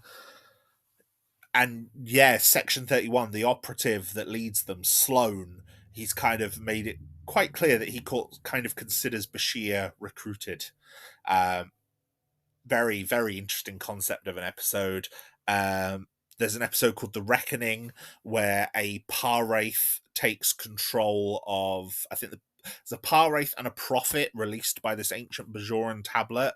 One of them controls Kira, the other one controls Jake, and they cause a battle which almost destroys the station. So yeah, that one's pretty dark. And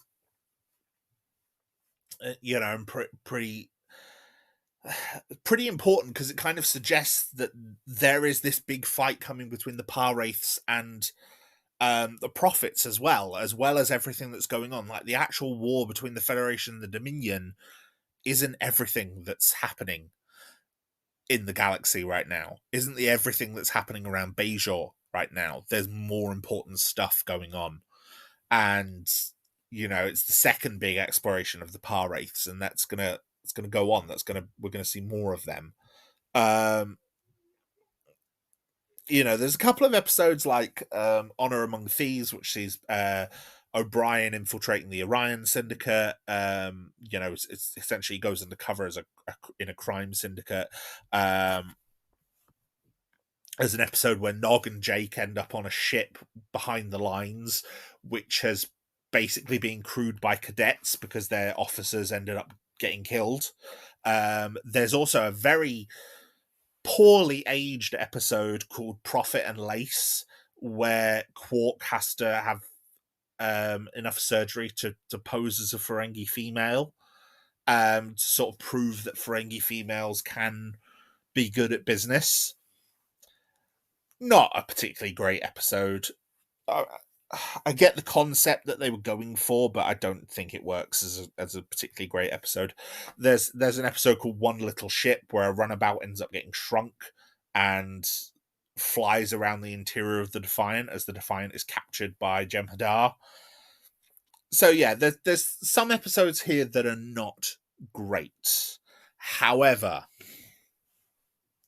two of Deep Space Nine's very best episodes, I think, take place this season.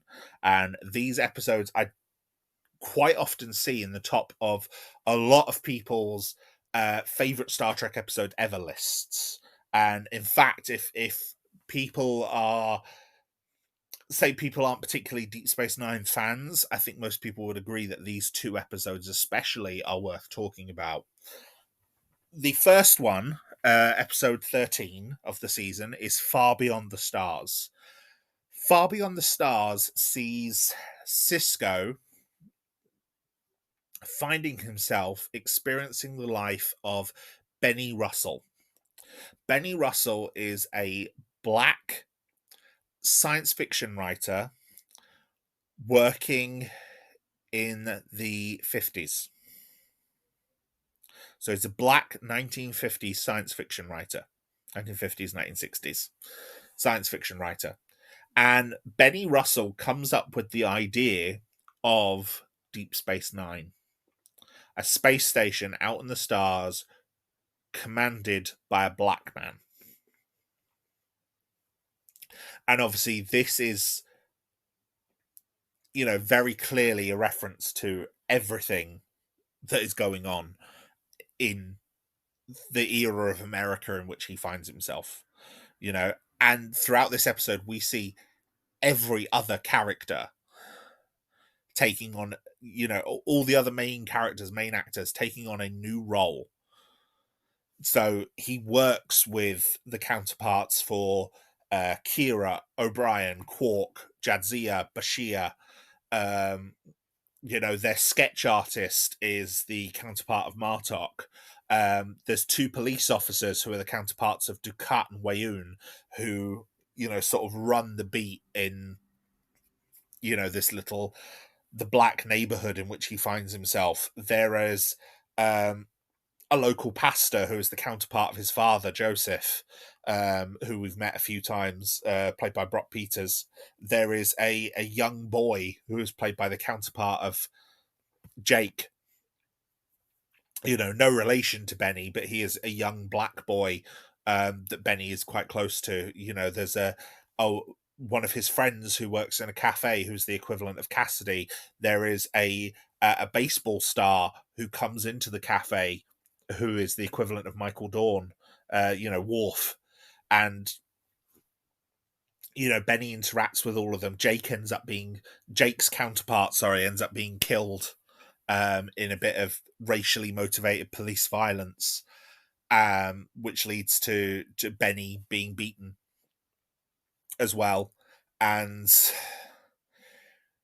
it's very dark, and it's not just dark for it's mainly worse for Benny, but even the two women that work at this magazine have to kind of keep themselves hidden because stories written by women aren't really appreciated. They have to use pseudonyms and things like that, and people can't know that Benny Russell is a black man. And Benny fights to have his story, his Star Trek, his Deep Space Nine story put in the magazine.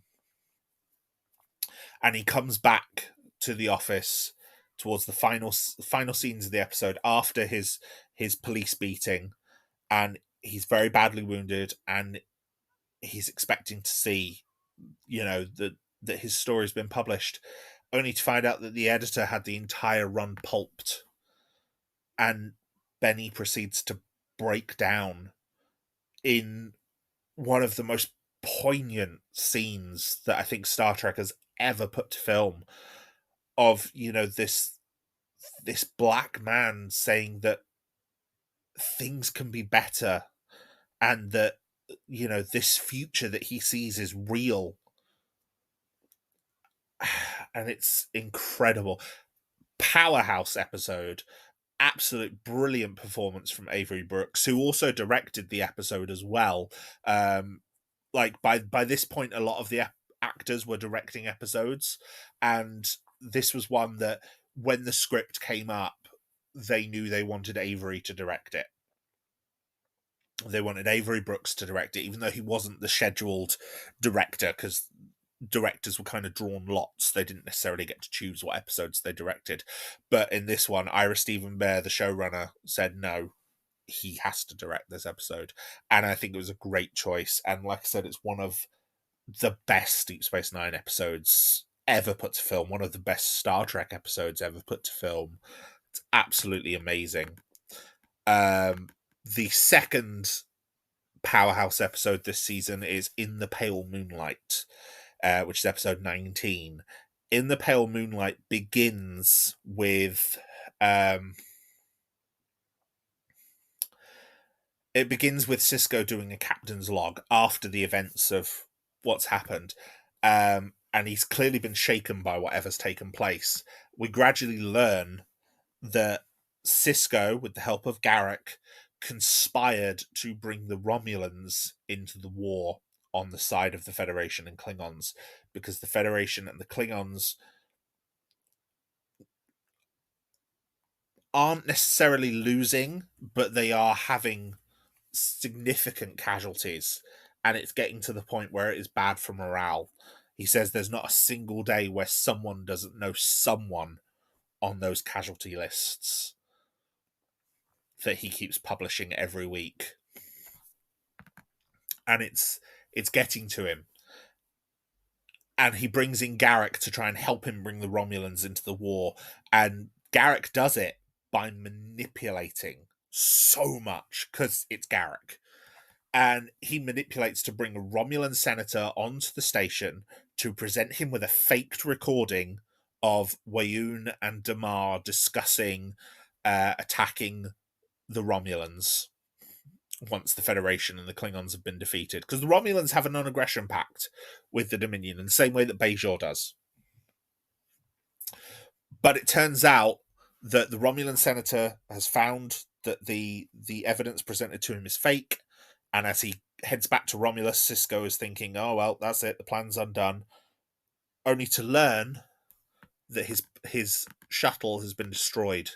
Now, the Romulan senator wasn't supposed to be coming to Deep Space Nine. That was a secret. His last place before he came to Deep Space Nine was a Dominion colony. And so the Romulans will now believe that the Dominion have assassinated a Romulan senator, and they will find a damaged, forged recording showing plans to attack Romulus. And any imperfections in the forgery will now look like damage from the explosion. The Romulans will enter the war. It is a brilliant episode for both Sisko and Garak. Garak has some of his best writing in this episode, and Garak is always phenomenally written. And it's one of those episodes that as you watch it again, when you know the twists and the turns in it, you realize how much Garak planned this all along. Like, this was all what the result of the episode was always Garak's plan from the minute Sisko approached him. And it's so well done. And, you know, Sisko at the end realizes that he can live with it. The decisions that have been made, he can live with it. And he deletes the entire personal log. Absolutely sublime. I should add, there's one other great episode as well, just before I come to the serious conclusion, which is His Way. I've seen a lot of people sort of negatively disparage this episode. It's the first episode that features the new recurring character of Vic Fontaine, played by lounge singer James Darren. I really like Vic Fontaine. I think he's a lot of fun. He goes on to have one of my favorite appearances, two of my favorite appearances in season 7. But essentially, Julian has got a friend named Felix who creates like bespoke holodeck programs. Vic is aware that he is a holodeck program, and his holodeck program is set in like a 1960s like a swinging 60s Las Vegas lounge. And actually, it's 60s or is it 30s? It might be 30s. But yeah, anyway, like a popular lounge, and he is a lounge singer. Actually, no, I think it must be 60s because he's singing songs by like the Rat Pack. So yeah, 50s, 60s. And yeah, his whole thing is that, you know, he's quite interesting. He helps Odo and Kira to get together. And the final scenes of the episode where they get together and they kiss for the first time, absolutely lovely, beautiful, very emotional, very charming, and just with the usual passion from the two of them. Yeah. But the final episode of the season is called Tears of the Prophets. And this is one of the more heartbreaking ones. Basically, Terry Farrell, who played Jadzia Dax, wanted to step down from a main cast member so that she could explore some more offers. You know, she's a young, good-looking, talented woman who was getting a lot of interest in films and television. She wanted to try and explore some of those other avenues and do less on Star Trek. So she wanted to not necessarily leave the show, but maybe tone her role down and become one of the recurring characters, which would be easy enough to do. You give the character a promotion, you send the character out to do other things, etc. It's really easily done, especially on Deep Space Nine, which has this large recurring cast anyway. You know, characters like Nog, Martok, Garrick, Rom, Lita, Cassidy, all these characters who keep coming in and out of the show all the time. However, the overall producer of Star Trek, Rick Berman, apparently really clashed with Terry Farrell over this, and it led to her essentially being fired. And this episode is the result, because in this episode, while the Defiant leads a Federation fleet to stake a massive claim in the Chintoka system against the Cardassian Empire, you know, their first real push into Cardassian space, Dukat, empowered by the Par Wraiths, comes onto Deep Space Nine, kills Jadzia, and unleashes the Par Wraiths into the orb, which means that the Par Wraiths are now in the Celestial Temple. As a result, the wormhole collapses, Dax is dead, Sisko leaves the station. So yeah, the opening of season 7, Sisko has left the station. Not only has he left, but you remember when he left his baseball there for Dukat to find? At the end of Series 6, Kira comes into his office and sees that he's taken the baseball with him. So Sisko has left and doesn't know if he's going to come back. This starts the opening two-parter, which is Image in the Sand and Shadows and Symbols. And this episode serves to deal with Sisko's crisis of faith, having lost the prophets and lost his best friend, by also bringing back a new Dax. Because for season 7, Nicole DeBoer was added as Ezri Dax. Ezri is a very different character to Jadzia. She's much younger, and she was bonded to the Dax symbiote sort of in an emergency. The Dax symbiont started taking a turn for the worst on the way back to Trill, and it needed to bond with a Trill. Ezri was the only Trill on board. And so this young girl who wasn't prepared for joining and is only an ensign when the series starts has now got 300 years of life experience thrust upon her as the new Dax. She's a very interesting character. I think a lot of people are quite harsh on Ezri because obviously she's not Jadzia. And Jadzia was a very beloved character. And don't get me wrong, I love Jadzia as well. But I do think Ezri works quite well as a character in her own right, and I think it does her a disservice to compare her to Jadzia, because obviously she's a poor imitation of Jadzia. But taken as a character in her own right, I quite like Ezri. There's a lot about her that I find quite charming. She's very obviously young and uncomfortable and sort of thrust in at the deep end. But yeah, I quite like her. She ends up going with Cisco and Jake, and I believe their father Joseph comes with them as well. And they go to a planet where Cisco finds the orb of the emissary. He's being led there by his own visions with the prophets, and these visions include him seeing himself once again as Benny Russell.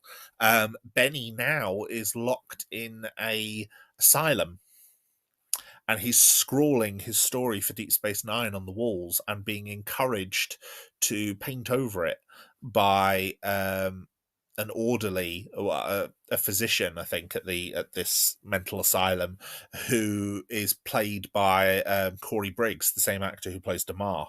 So Damar's counterpart within this vision. And it's the point where he's like, as he's about to find this orb, is this point where Benny is being forced to choose between the pencil to keep writing his stories or the paint to paint over the walls. It's really good. There's a lot of good moments. Not quite as good as the original Far Beyond the Stars, but interesting to see that, the orb experience that he had, the experience that the prophets sent him on there is still playing a factor in his journey. So yeah, Cisco ends up coming back to the station. The wormhole opens up again. Meanwhile, on the station, Kira is clashing with the Romulan representative who's been assigned to the station. Her name is Kretak, and Kira clashes with her because the Romulans have started building a base on one of the Bajoran moons, Derna. And obviously, this is causing issues between the Bajoran government. So it puts a lot of tension into the alliance between the Bajoran and the Romulans, which could almost jeopardize the entire alliance against the Dominion. So yeah, that's very interesting. But yeah, Cisco comes back. Ezri comes with him and joins the station's crew. She's not a science officer as Jadzia was. Instead, she is a counselor. And she was only a trainee counselor. So the episode After Image sees her sort of exploring herself while also working with Garrick. Garrick is being hit by claustrophobic attacks. Essentially, Garrick is having guilt over his actions. He's been working for Starfleet intelligence, helping them decrypt a lot of Cardassian transcriptions and messages, and basically he feels like a traitor to his own people. Which is great development for Garrick as well, because obviously he's stuck trying to oppose the Dominion for the well-being of his people, but he's not saving Cardassians. Cardassians are dying because of the things he's doing. Yeah, good little episode. I like that one.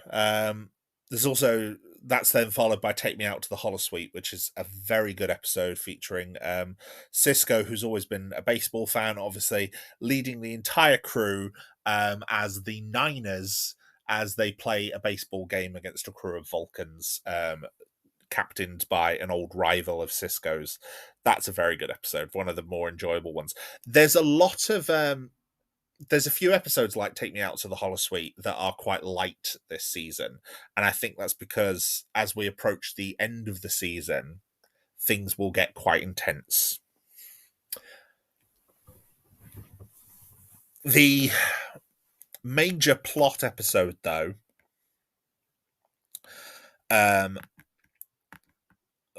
for this episode is Treachery, Faith, and the Great River. Now, Treachery, Faith, and the Great River sees Weyoun turn traitor and link up with Odo to seek asylum with the Federation. It turns out that the Weyoun we've been seeing since season 5 has been killed, and this is Weyoun's next clone.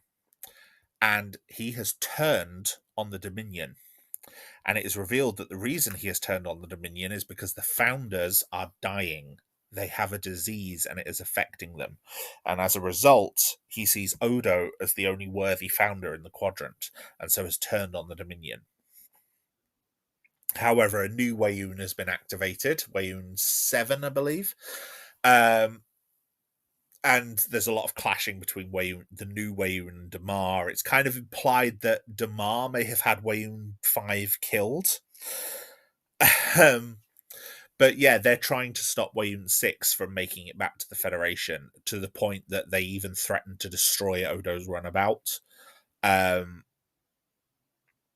if Weyoun 6 doesn't kill himself, which he eventually does. Yeah, very, very emotional episode, that one. Very, very intriguing in terms of what it can mean going forward. Also, has a very good B plot, that episode, where O'Brien is just panicking because Nog keeps trading away parts of the station following what he calls the Ferengi principle of the Great River. Because the station needs something, so it's like, well, he keeps O'Brien gives Nog his tags so that Nog is able to use his Ferengi wiles to do some trading and bartering, and we have this and they want that, and they'll give us this, but we don't need that, but we can then trade that for this, and so on. Very funny B story. And like I said, that B story is again one of the lighter moments in this episode, in this season as well, and for the better, I think, and really shows Nog as an officer and what his Ferengi skills can bring to the Federation. And everything kind of resolves itself very, very well, much, far better than it did before. There's then an episode, The Siege of AR-558. There's also Once More Onto the Breach, which features the return of Core and his eventual demise. That one's quite intriguing as well. There's some comedy in it, but quite emotional towards the end. But yeah, Siege of AR-558, which is the crew of the Defiant, including Nog and Quark, end up stuck on the front lines, helping a group of Federation soldiers on this embattled colony. And while they're fighting against the Jem'Hadar, Nog loses his leg. He ends up taking a severe injury and has to have his leg amputated. It's a very dark twist for a character who, like I said, only a couple of episodes before this in Treachery, Faith, and the Great River was leading a comedy plotline. It's very interesting. There's then the episode Covenant, which features Gul Dukat, now leading a Par-Wraith worshipping cult of Bajorans on a sister station, Deep Space Nine, called Empok Nor, which is kind of on the fringes of Cardassian space, and he brings Kira to him. There was also a very dark episode in the last season, I believe, called Wrongs Darker Than Death or Night, where it was revealed that Kira's mother had been one of Dukat's companion women during the occupation. That was a very, very dark episode, and so Dukat feels very drawn to Kira and very keen to manipulate her. It's like he wants her approval, but of course she manages to reveal things in the cult, and that basically he's generated a cult of personality where one of the women gives birth, and she gives birth to a half Cardassian baby, because obviously her husband isn't the father, Dukat is, and he tries to spin it as part of it's like, oh, look at the Par-Wraiths have blessed this child by making him resemble your emissary. Oh, he's such a sleaze. Then there's It's Only a Paper Moon, and It's Only a Paper Moon is quite possibly, I think, one of the most important episodes of Star Trek in terms of doing something different. Star Trek very often builds itself around the episode will focus on one of the main cast, and if there are guest characters, they will be supporting the main cast member. Most Star Trek episodes tend to feature an A story and a B story. So the A story will feature one group of characters, the B story will feature another group of characters.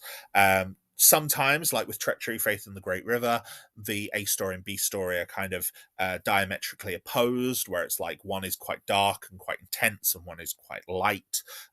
Sometimes they do kind of dovetail together. Sometimes they're quite similar in tone. And most Star Trek episodes tend to follow that format or become an ensemble episode in the same way that the first parts of season 6 were, where like all the cast were being used and a lot of the recurring cast members were being used.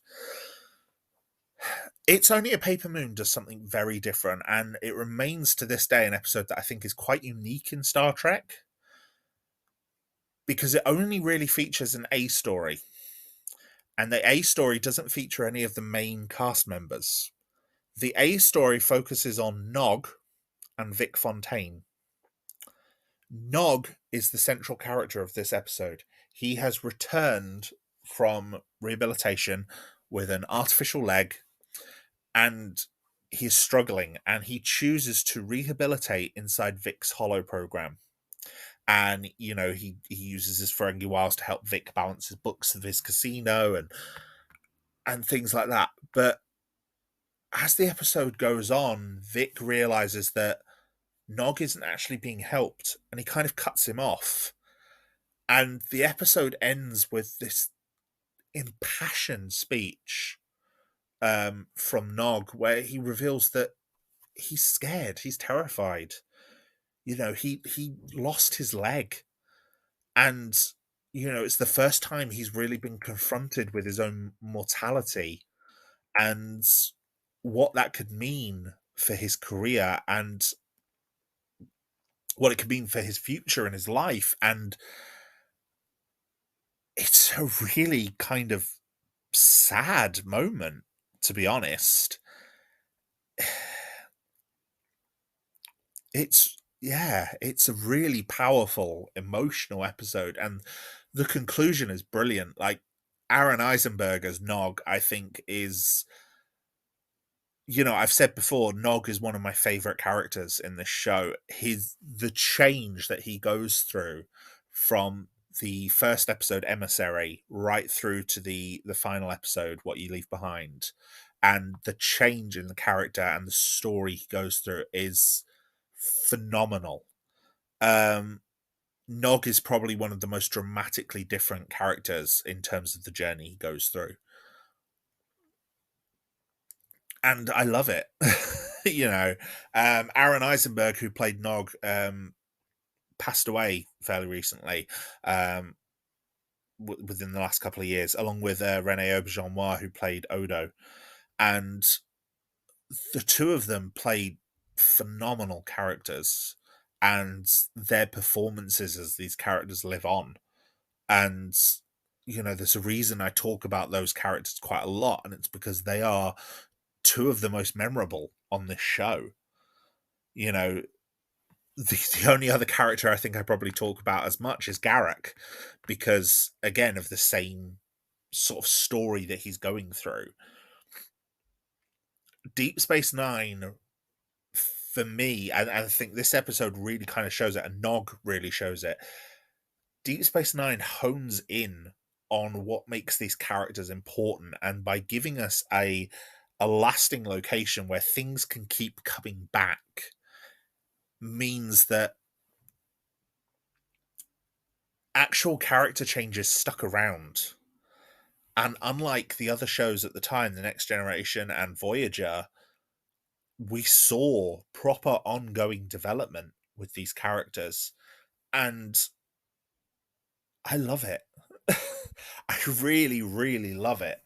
Like, there's so much that changes with these characters, even characters that change very little. Like someone like Jadzia or Cisco, they are very set as to who they are, and they remain kind of constant in that throughout their growth in the show. Like there's aspects of them that change, like they become more confident, or Cisco becomes more secure in his role as the emissary, but he's still Cisco. Cisco is the same very principled, very disciplined, very forthright man at the start as he is at the end. Jadzia is the same, headstrong, confident, powerful woman at the start as to when she dies. There's just elements of them that change, but then there's other characters like Odo and Quark and Garrick and Nog who go through real journeys in this show. Sorry, not Quark. Rom, I probably meant to say there. Quark again is more similar to Cisco and Jadzia. They go through journeys in this show and evolve and change, and it really works. And it means that the characters grow and change throughout the seasons. And Nog appears in something like 40 odd episodes of Deep Space Nine. Like Aaron Eisenberg as Nog appears in 40 odd episodes as the character. And some episodes the only scene he's in is before the credits. He's in the cold open. Like there's an episode this season called Chrysalis, and he appears in the cold open, and that's it. Or Far Beyond the Stars, he's like a newspaper salesman inside the Benny Russell situation, and that's his only appearance. But yeah, it's just he's always great to see, and because he was a recurring character, same with Garrick, it feels like every time they brought him back, it's because they had something for him to do. And as much as he did stay around and become like an ongoing presence, to the point that he could appear in other episodes. And this is because Star Trek filmed like 4 or 5 episodes at once. So you'd have like, oh, this actor's on set for this day because they're doing this. Well, can we just borrow them and do them scene over here with them? And that stuff works really well, because at the same time that he would have been filming Chrysalis, he also would have been filming Treachery, Faith, and the Great River, for example, or Take Me Out to the Holosuite, so he would have been on set doing stuff. Same with Martok. Martok appears in Treachery, Faith, and the Great River, and that would be because he was also on set filming Once More Onto the Breach. So they link the characters all together like that. It's great. I love it. But yeah, It's Only a Paper Moon, one of my favorites, one of the best episodes, and I think something that I've not seen many other shows do, despite how successful it is. It's very rare that you see a show take a gamble like that and have an entire episode anchored around a non-main character. And I think it only works because of how well developed a character like Nog already was. So yeah, I think it's a standout. I think it's a triumph. There are some other good episodes before we get to the final run. There's a Field of Fire, which sees Ezri kind of dealing with the memories of Durandax, the kind of murderer one, while also hunting a serial killer on the station. It's a good twist on that, and it turns out there's a Federation officer who's been sort of damaged by the war, psychologically damaged, and has started killing other officers. There's an episode called Chimera where another changeling comes onto the station and meets with Odo, and this other changeling is played by J.G. Hertzler, who plays Martok. So that was quite cool. It's a changeling called Lars. And then Bada Bing Bada Bang, where the crew end up doing like an Ocean's 11 style heist on Vic's casino because Felix has written in a sort of fun thing where the casino ends up being taken over by mobsters, essentially. And so they have to find a way to get rid of them but within the confines of the Hollow program. So we see the entire crew sort of coming together, pretending to be like high rollers in the casino, causing distractions, picking safes, things like that. Really clever, very silly. But again, one of the lighter episodes because things are about to get very dark. And, a final one just before we hit the final stretch called Inter Arma Enim Silent Legis, which sees Sloane return to recruit Bashir for an investigation in the Romulan Empire, which sort of leads to Kretak being outed and replaced as the Romulan representative to the Alliance, because basically Section 31 is preparing for the fact that they may end up in a war with the Romulans afterwards. So yeah, very interesting run of episodes. And there's probably all sorts of other episodes across the years that I haven't talked about as well. Like there's the episode Change of Heart in season 6, which features is it season 5 or season 6, Change of Heart, which is yeah, no, it's season 6. Jadzia ends up wounded behind the lines, and Worf kind of sacrifices his mission objective to keep her alive, and it damages his prospects of command. There's other bits, other revelations, like the fact that Sisko's mother may have been inhabited by a prophet, to sort of engineer Sisko's birth.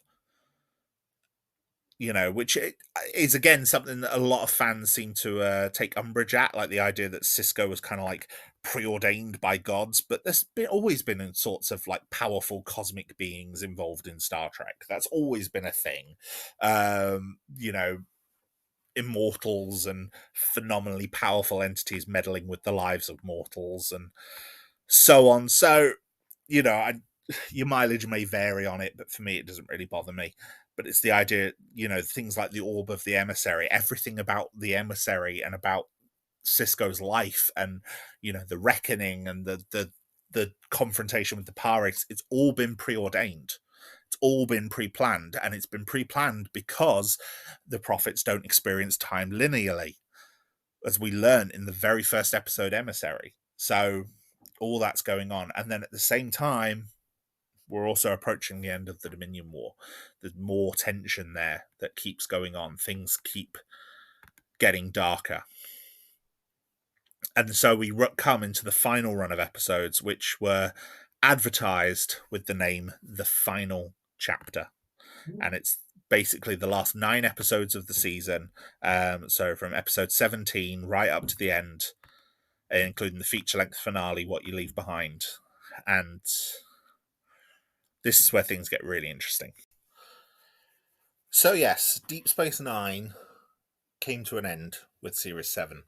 And knowing that they were planning on ending it, they actually planned for the ending. And when I say planned for the ending, what I mean is they serialized the last 9, well, the last 10, really, if you count episode What You Leave Behind as, the feature-length episode as parts 1 and 2. The last 10 episodes of the series are a serialized story that end Deep Space Nine. And again, that's something very different. Deep Space Nine had always been a bit more serialized than the rest of Star Trek at the time. Not completely, but you would watch and there would be plot lines from previous episodes that would come up. But obviously, unless you were watching like one of the specific 2-parters or the 6-parter at the start of Series 6, you wouldn't necessarily be aware that what you were watching was part of a connected story. And even then, they very rarely had a last time on Star Trek Deep Space Nine unless it was an explicit 2-parter. These final episodes are no exception, but they are very clearly designed, and they were marketed at the time as like Deep Space Nine, the final chapter. and they were marketed as the end of the story. And essentially, what they do is over the course of these 10 episodes, almost in like a 3-act structure, they end the series. So the first part is the episode Penumbra, which reveals that Sisko is planning to marry Cassidy. I believe Cassidy has fallen pregnant by this point, and not only is he planning to marry her, he's bought a plot of land on Bajor to build their house for them to live in. And Cassidy's kind of encouraged by it. She's on board with the idea. Worf then goes missing behind the lines, however, and Ezri, while sort of investigating his quarters and seeing the back left that Jadzia left him, feels quite a connection to Worf and is determined to kind of rescue him. So she goes behind the lines as well to try and find him. And they end up sort of stuck on this planet together, finding each other. And they do, I think, they start annoying each other and arguing, but they do actually end up embracing, and I think it's implied that they kind of are intimate with each other. But then they get discovered by the Breen and taken prisoner. Now, the Breen had barely been seen in Star Trek at this point. They actually debuted in Deep Space Nine. They appeared in the episode Indiscretion. They were the ones running the prison camp where Dukat and Kira found Zial. And yeah, they get captured by the Breen. So Worf and Ezri are stuck on this Breen ship, and they're like, "Well, why are they there? The Federation aren't at war with the Breen. Why are the Breen behind the Dominion lines, etc.?" And there's all these things going on, and they're still trying to deal with their relationship and things like that, because obviously then there's the whole thing about a symbiont rejoining with a previous host, which is something that Dax has dealt with before. Meanwhile, while all this is going on, the Dukat returns to Damar on Cardassia, because Dukat is now firmly a believer in the Par-Wraiths, and he wants Damar's help, and he gets Damar to have him surgically altered to be Bajoran, and because he needs to look Bajoran for a plan.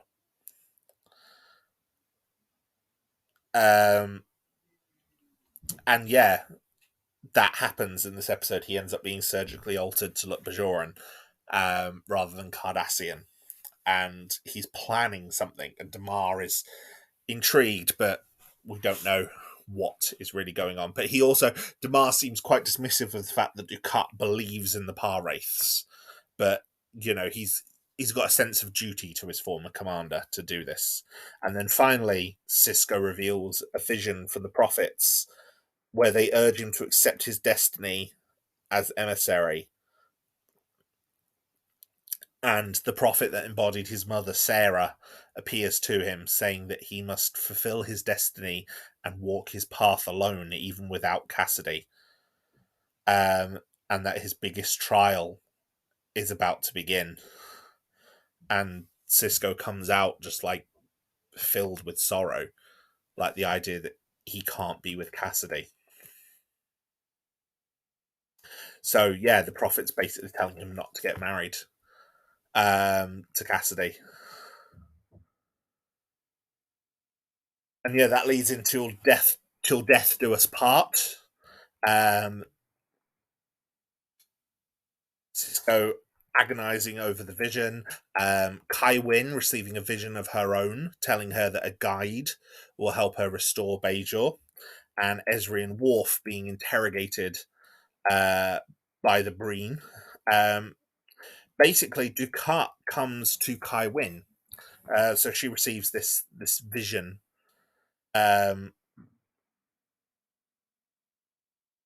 And Dukat basically manipulates her into believing that he is the guide sent to her by the prophets.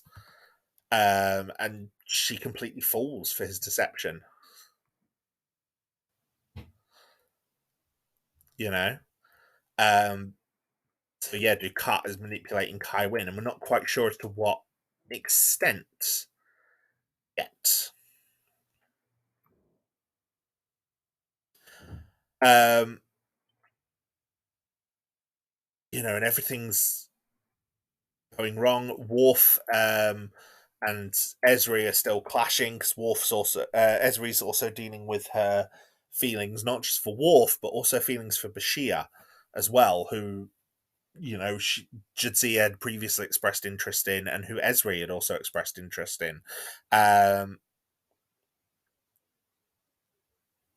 And it's towards the end of the episode, while they're dealing with all this, while they're locked in the prison cell,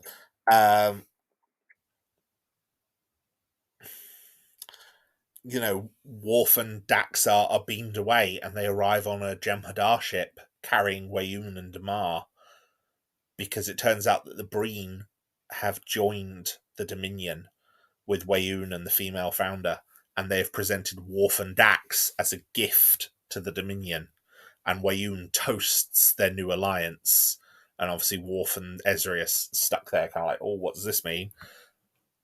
But then, meanwhile, at the same time, Sisko thinks to hell with the prophets and what they've warned him, and he marries Cassidy anyway. But the prophets come to him again and warn him not to get married, and saying that it will bring him nothing but sorrow because he's about to go through a difficult trial. But Sisko decides to do it anyway. And this leads into the third episode, which is Strange Bedfellows. So, in Strange Bedfellows, Ezri and Worf get sentenced to death. By the Breen, by the Dominion. But and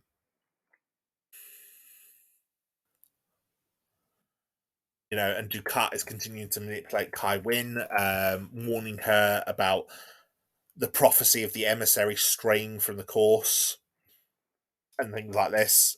It's very clever. They get closer. I think they end up getting romantically involved at some point as well. And it's hard to tell how much of it is part of Dukat's manipulation. Sorry. Damar, meanwhile, is struggling. We see him continually turning to drink. Like, this is something that's been seen throughout the episodes previously, is that Damar likes a drink. And he's relying more and more on drinking, like to the point that Weyoun is commenting on it. And Weyoun 7 has been killed by this point. Worf kills him. Worf snaps his neck. So then Weyoun 8 comes in. And Damar was just laughing at the whole thing.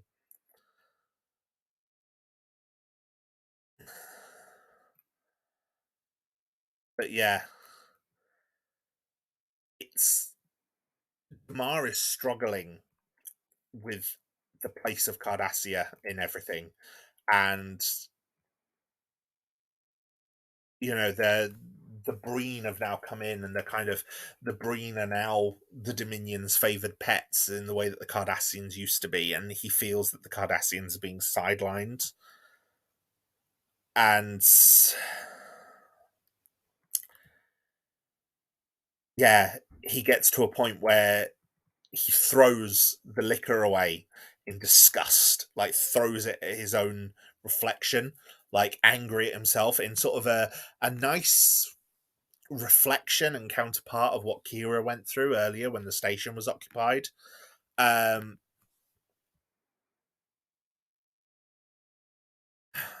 Damar is changing as well.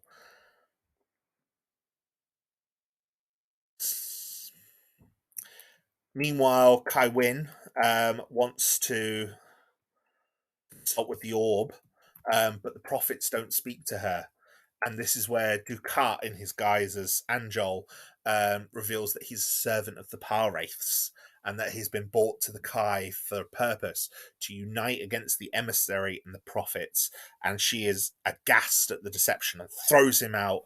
And Dukat tells her that all the prophets have ever done is reject her, while the Power Wraiths are offering her everything she's ever dreamed of. And it's revealed that she's never, ever been communicated to by the actual prophets. And yeah, it gives Kywin a proper crisis of faith. And, she sort of pleads with Kira, and Kira advises her to step down as Kai because it was her quest for power that led Kywin away from the prophets. But Wyn is completely unwilling to give up the political power that her position gives her, saying that Bajor needs her, and she's deluding herself. It's very interesting. There's a lot of plot threads going on throughout these episodes. The stuff with Worf and Esri being prisoners of the Breen, it does kind of take a while with nothing really happening. And they only get a stay of execution in this episode because Damar saves them. Like, he saves them right at the end and tells them to convey a message to the Federation. He says they have an ally on Cardassia, which is him. It's his first act of open defiance against the Dominion. And yeah. But the Wayoon is angry at this, at the fact they've escaped, and like wants to know what happened. And Damar says, I have no idea. And Wayoon's like, fine, well, I'll replace all the guards with Jem'Hadar. No Cardassian guards. So yeah, it's very dark, very interesting. There's a lot of good things happening here. And then that leads to the changing face of evil. The changing face of evil is the first major attack, major engagement between the Breen and the Federation Alliance. The Chintoka system that they captured at the end of the last system gets attacked by a Dominion and Breen fleet.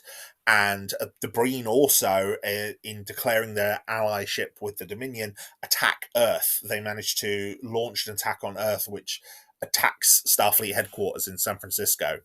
And the fleet that attacks the Chintoka system the Breen have an energy weapon that is able to destroy Federation, Romulan, and Klingon ships, including the Defiant. The Defiant ends up being destroyed in this episode. Damar also starts planning his rebellion and makes like his first attacks against the Dominion. He reveals that he puts a political message out. As the crew arrive on Deep Space Nine in the aftermath of losing the Defiant with Admiral Ross. He's saying that time is one thing they don't have. If the Dominion launches another offensive, they're going to be unable to defend it. They're going to be able to stop them. But that's when Kira interrupts them and says, look, Damar's broadcasting a message across the galaxy. And he says that Cardassia has loyally fought for the Dominion for 2 years, and they've lost 7 million soldiers in the process.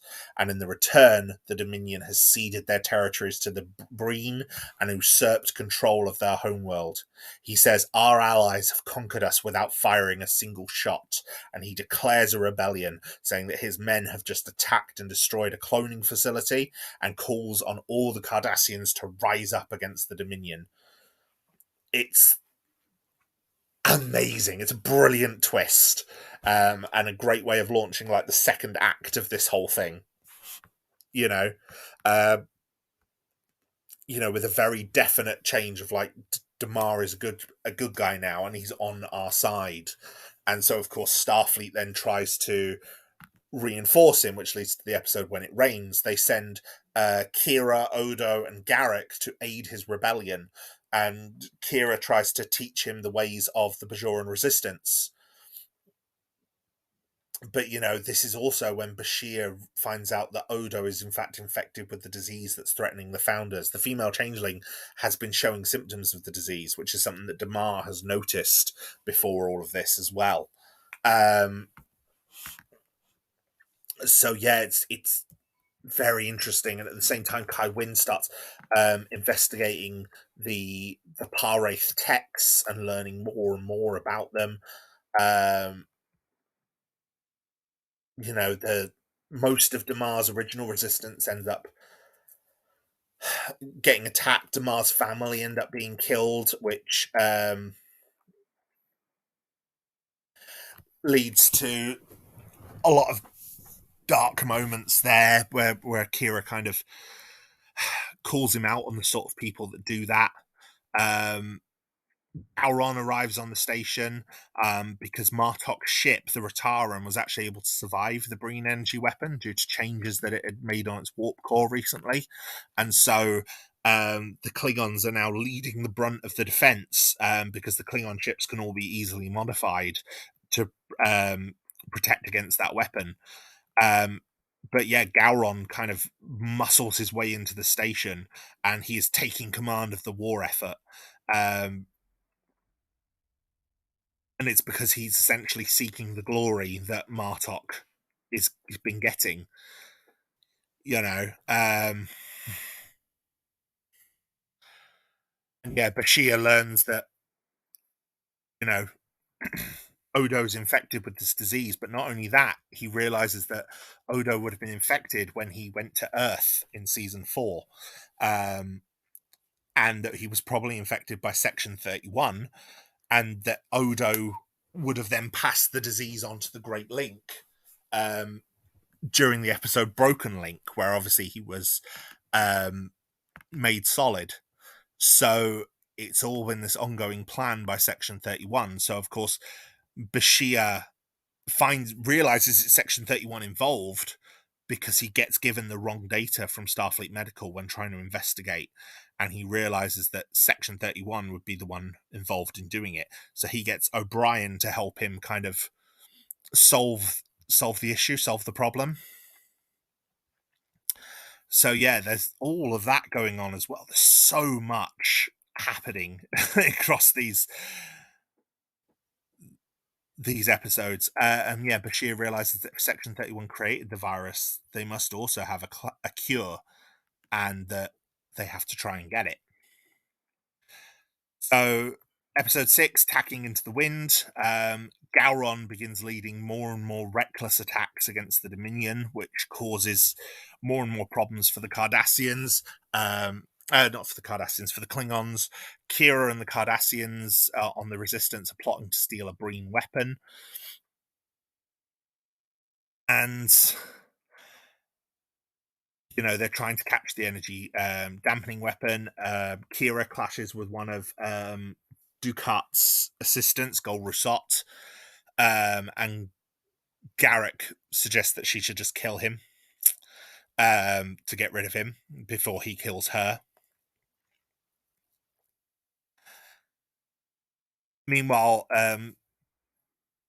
Auron obviously keeps leading Klingons to disaster, so Worf and Martok, Worf realizes that Gowron must be opposed with this, and ends up challenging Gowron to a fight, to an honor duel. And the two of them prepare for a fight to the death, and they actually clash. They cross blades, and Worf ends up winning. He kills Gowron, and they start to declare Worf Chancellor, and he says, "No, I am not the man to lead the Empire. All I've done is help usher in a new era of honor and dignity for the Klingons." And he makes Martok Chancellor. And Martok says that I never sought the leadership, and Worf reminds him that Kahless said, "Great men do not seek power, they have power thrust upon them." And so, yeah, Martok becomes Chancellor of the Klingon Empire. Odo, meanwhile, because obviously he's having to use his shape-shifting abilities,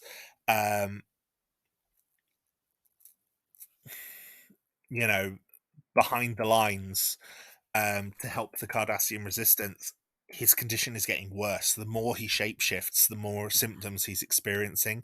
And obviously he's shapeshifting a lot behind the lines.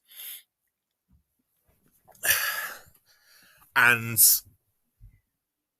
yeah, it's incredible. There's some really, really good stuff. So much drama, and like his condition is accelerating really quickly through narrative convenience, but it's like everything needs to come together, and these episodes are packed.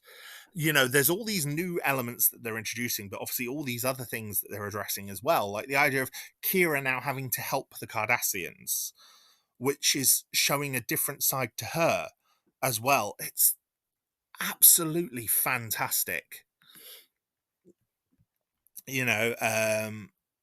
Bashir and O'Brien lure Sloan onto the station. They end up going inside his mind to try and get the cure. Odo ends up coming back to the station because he's dying, and obviously needs help. But they manage to get the cure from inside Sloan's head, and they manage to cure him. The resistance ends up being attacked, and a lot of them end up being killed. Final episode, the penultimate episode, Dogs of War, sees the resistance on the back foot because most of them have been killed. Because they get contacted by a gull who then betrays them. And so, Damar, Garak, and Kira are kind of left on their own on Cardassia Prime, struggling to find safety.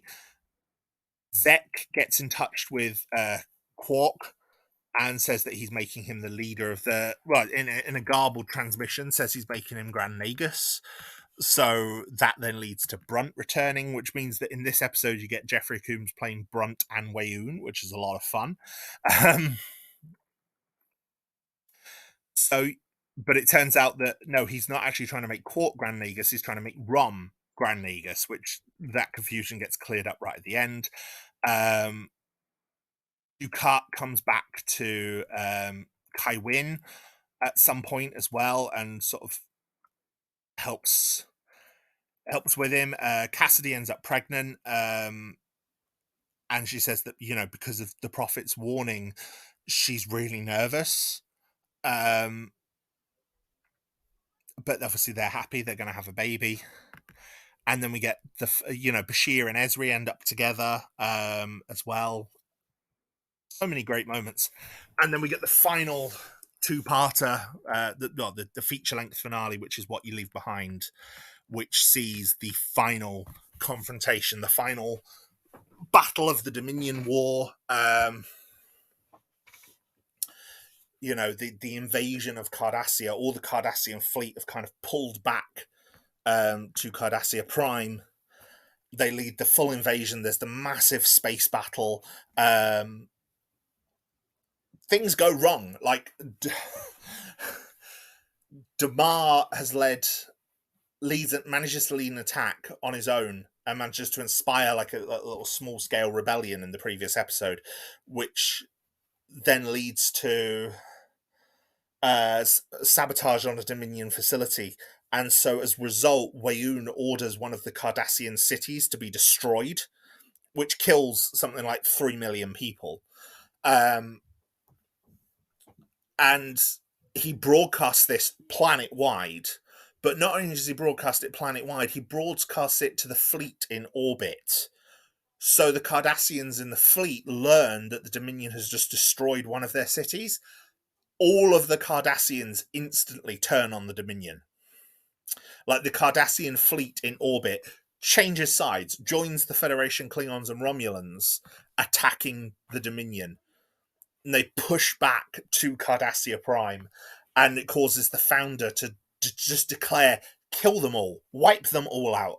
So the Dominion start a systematic extermination of the Cardassian people on the Founder's orders. You know, Odo tries to reach her. They manage to break into the Dominion headquarters with the help of Kira, Damar, Garrick. Damar ends up dying as a result of trying to lead the soldiers into the breach. She ends up getting shot dead and just says, for Cardassia. And, they take up his charge and rush in. Odo beams down because he wants to bring an end to the fighting, and he links with the female changeling and gives her the cure, which he's been given, links with her. But in the brief moment of their link, obviously, because the link merges them on every level, they're able to interact completely and explain everything. And in doing that, that's where Odo is able to basically negotiate her surrender. So the Dominion immediately surrender. And it's a bittersweet ending because of how much the Cardassians have lost. But the war is over. Like, a peace treaty is signed. The female founder is arrested. She's the main prisoner. The Breen, the Dominion, the Cardassians, the Dominion leave Cardassia's space. The Breen return to their own space. Everything's over. But not quite. Because while all this has been happening, Kai Wynn and Dukat go to the fire caves on Bajor with a plan to release the Par-Wraiths. Something that threatens the safety not only of the Bajor itself, but of the entire Alpha Quadrant. And it turns out that this, not anything else, this is the thing that the prophets were warning against. Because Sisko has to go and oppose Dukat in the fire caves, and has to join with him and fight Dukat, and Dukat manages to kill Kai Wynn. Dukat manages to tackle Dukat, take him into the fire caves, and trap the Par-Wraiths and both of their physical forms inside the fire caves. So the Par-Wraiths are defeated, but Sisko is gone. And Sisko goes to Cassidy and reveals that he's in the wormhole with the prophets. And he'll be back, but he doesn't know when. And with that, the series ends, and the cast all go their separate ways. O'Brien takes a teaching position at Starfleet Academy and leaves. Worf goes to join Martok as Klingon ambassador and leaves. Everything changes. Nog gets a promotion as well, becomes lieutenant, one of Sisko's final acts. And then the final shot is Jake looking out at the wormhole with Kira. Just looking out the window of Deep Space Nine. It's a very sad, very bittersweet ending. Action-packed and brilliant, but with a lot of tragedy.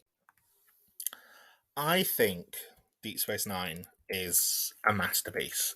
It's not perfect. There are flaws in it. There are some episodes that are just pure filler, and there's some episodes, especially early on, like Move Along Home, which can be derided just for being a bit silly. And then there's episodes like Prophet and Lace, which just have not held up very well. But for how much pure good there is in this show, and for how much it does different, I think it's an incredible watch.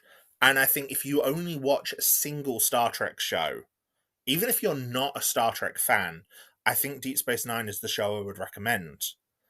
Because it feels so much more modern in a lot of ways than most of the other Star Trek shows of its time do. Deep Space Nine aired during an 18-year run of Star Trek on television between sort of 1987 and 2004, I think it was, when Enterprise finally finished, where you had The Next Generation, The last 2 seasons of Next Generation aired with the first 2 of Deep Space Nine. Then Voyager took over when TNG ended. First 5 seasons of Voyager ran alongside the last 5 seasons of Deep Space Nine. And then you had Enterprise run for 4 years after Voyager ended.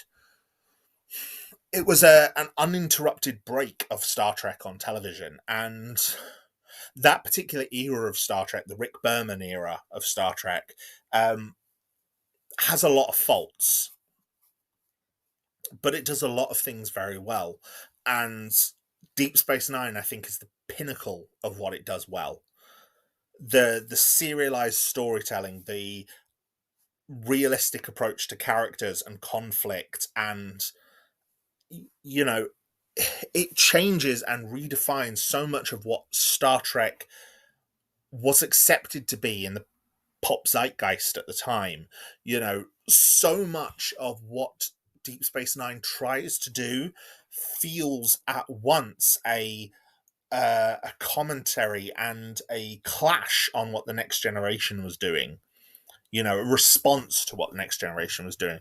The Next Generation would feature, you know, most Next Generation episodes would start in a particular way, and it would be the Enterprise warping in, a captain's log telling you, what's going on, what the mission of the week is, why the Enterprise is at this particular planet, and then incidents would take place. And for the most part, like, there are exceptions, there are some recurring plot lines, like a lot of the Klingon plot lines with Worf, but for the most part, the events of one episode would hardly ever be commented on again. At the end of the episode, the situation would be concluded, the Enterprise would warp off, boldly going to its next mission, and things would never be spoken of again. And even if there were character changes, they were rare. Those characters, the characters in the Next Generation, don't get me wrong, I love them, but they are very well defined and they do not change much. They do not really evolve. Next Generation is very static in a lot of ways. And it mines those characters very well for drama. Seasons 5 and 6, especially of the Next Generation, I think are very, very good. But it has a lot of flaws because there are not a lot of changes. And Voyager was better at that, but again, Voyager was the same, not a lot changed. The characters remained fairly static. You cannot say that with Deep Space Nine. With Deep Space Nine, these characters change and evolve in a way that is very similar to that in a lot of modern shows. Things that came afterwards. Some things that were deliberately inspired by Deep Space Nine. One of the prominent examples I can think of is Ronald D. Moore's Battlestar Galactica, which I do want to talk about in a future episode. Battlestar Galactica, Ronald D. Moore created that and the storytelling that he wanted to tell on that because he tried to apply the storytelling lessons he'd learnt from Deep Space Nine, because he was one of the more prominent writers on Deep Space Nine. He tried to apply the lessons he'd learnt there to Star Trek Voyager when he joined that show and got told, no, you can't do that. He got told by Rick Berman and Brannon Braga, the producers of Star Trek Voyager, you can't do that. You can't have those sort of ongoing plots and ongoing character stories. And he got very annoyed with that and went off and made Battlestar Galactica instead. And Battlestar Galactica launched in 2003, 2004, picking up off the back of Enterprise. Enterprise had tried to do some of the similar things. Like season 3 of Enterprise is a full serialized story, with the Enterprise chasing down an alien race called the Zindi. And season 4 of Enterprise is, every episode is part of a larger whole. There's 2 to 3 episode story arcs throughout the entire season. And that is what Deep Space Nine brought, not just to Star Trek, but to television. Because off the back of things like Battlestar Galactica and around that sort of time, you started getting things like Lost and Heroes, and how that's led into the modern day with things like Breaking Bad and Game of Thrones. The whole idea of serialized storytelling that came about. And as a result, I think Deep Space Nine holds up remarkably well. Like, this is a show that works if you binge it. This is a show that works if you were to sit down and watch, a few episodes at a time, or work your way through a season across a couple of weeks. Because you are rewarded for being a regular viewer of this show in a way that most other shows at the time, and especially most Star Trek shows, didn't do. And I think it's quite telling that a lot of the modern Star Trek has approached this same style of storytelling. I've spoken about Strange New Worlds and Discovery. Discovery features more season-long arcs in the way of a more modern show, whereas Strange New Worlds does more episodic storytelling. But the character arcs are there for both of them. Both of these shows have long-running character arcs where the characters change and evolve and develop across the series in the same way as the ones on Deep Space Nine. And like I said, Deep Space Nine is incredible for this and what it did and how it develops these characters.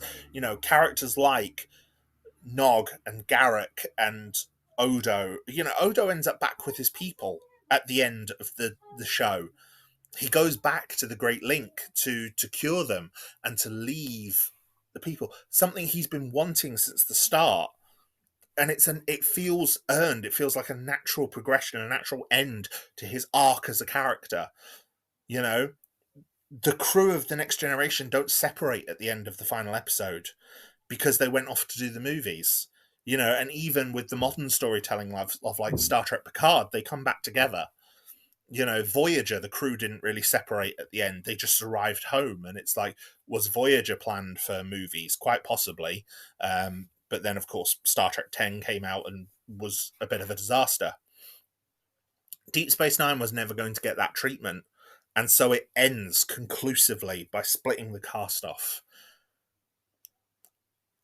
And it's bold, and I really like it, and I respect so much of what it is. And like I said, when it is on form, it is telling some of the best stories I have ever seen with these characters. Emotional, heartfelt stories about the human condition, about tragedy and war and racism and love and so much more going on. There are episodes of Deep Space Nine that make me weep with these impassioned speeches from the characters, or pivotal emotional moments. Episodes like Rejoined, It's Only a Paper Moon, Heart of Stone, The Visitor, Far Beyond the Stars. They are up there as some of my favorite episodes in all of fiction because of what they do. And they all come from this series. So yeah, Deep Space Nine, if you have even a passing interest in Star Trek, if you like the storytelling behind shows like Strange New Worlds or The Orville as well, that's another really good example of something that's, while clearly inspired by Next Generation, has also learnt a lot of lessons from Deep Space Nine, in terms of its approach to characters and character development. I really recommend Deep Space Nine. And, thanks to Paramount Plus, it's easily available. If you want, I can give you a list of all the best episodes. But your best bet is just start with Emissary and go from there. Even if some of the rough ones in season 1, just stick with it. Work with it. It gets better and it leads to something incredible. And it's an experience that I heartily recommend to everyone.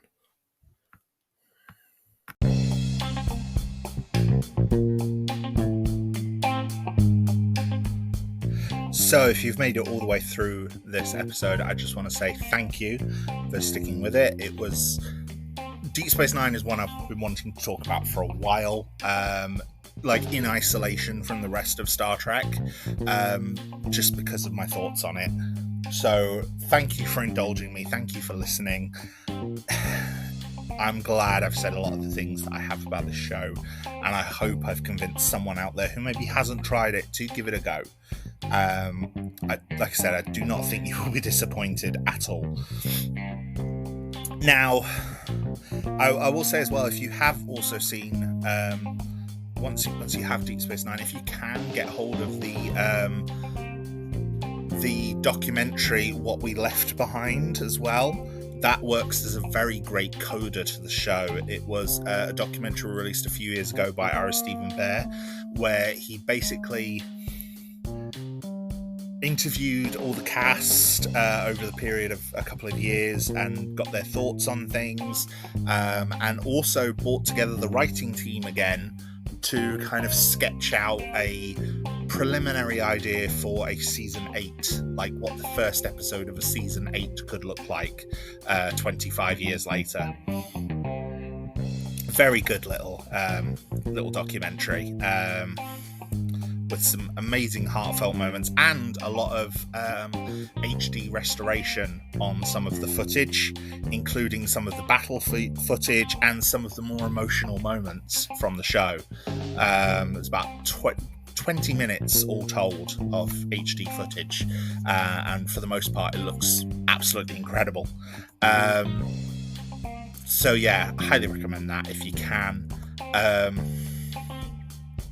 But yeah, it's like I said, it's one of my favourite shows. It's always been one of my favourite Star Trek shows, and it remains one of my favourite shows I've ever seen. It's one of my comfort shows. I go back and watch episodes of Deep Space Nine. There are scenes I can quote almost verbatim. I've watched them that much. There are episodes I know by name or by scene. You could show me a screenshot from some episodes and I could probably guess what episode it is. Yeah, it's great, and yeah, it's definitely worth watching, definitely worth enjoying. So if you haven't, please go and watch it. I recommend it.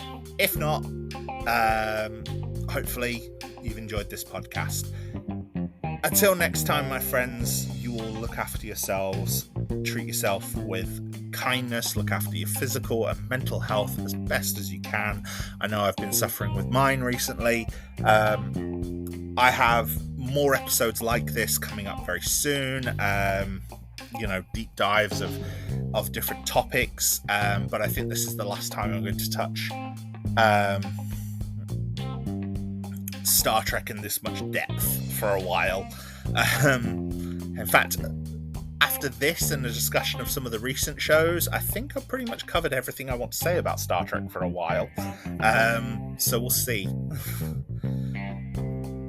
But yeah, I think I've got another Star Trek episode planned talking about Picard. But yeah, until next time, you take care of yourselves. Bye, my friends.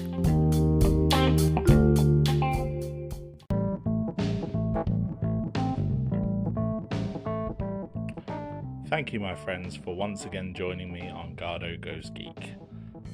Your continued support for this podcast means the absolute world to me, and I am grateful for every single one of you who stays and listens to one of my episodes. It means the absolute world. Now, if you would like to engage more with me or the podcast, we have a Discord community, small but growing, and we now have commissions open on Ko-Fi. So if there's a topic you would like to see me cover, you can pay me to cover it. All funds will be used for legal purchase of the relevant items where I do not have them. Have a look on the link tree for more information. Until next time, look after yourselves.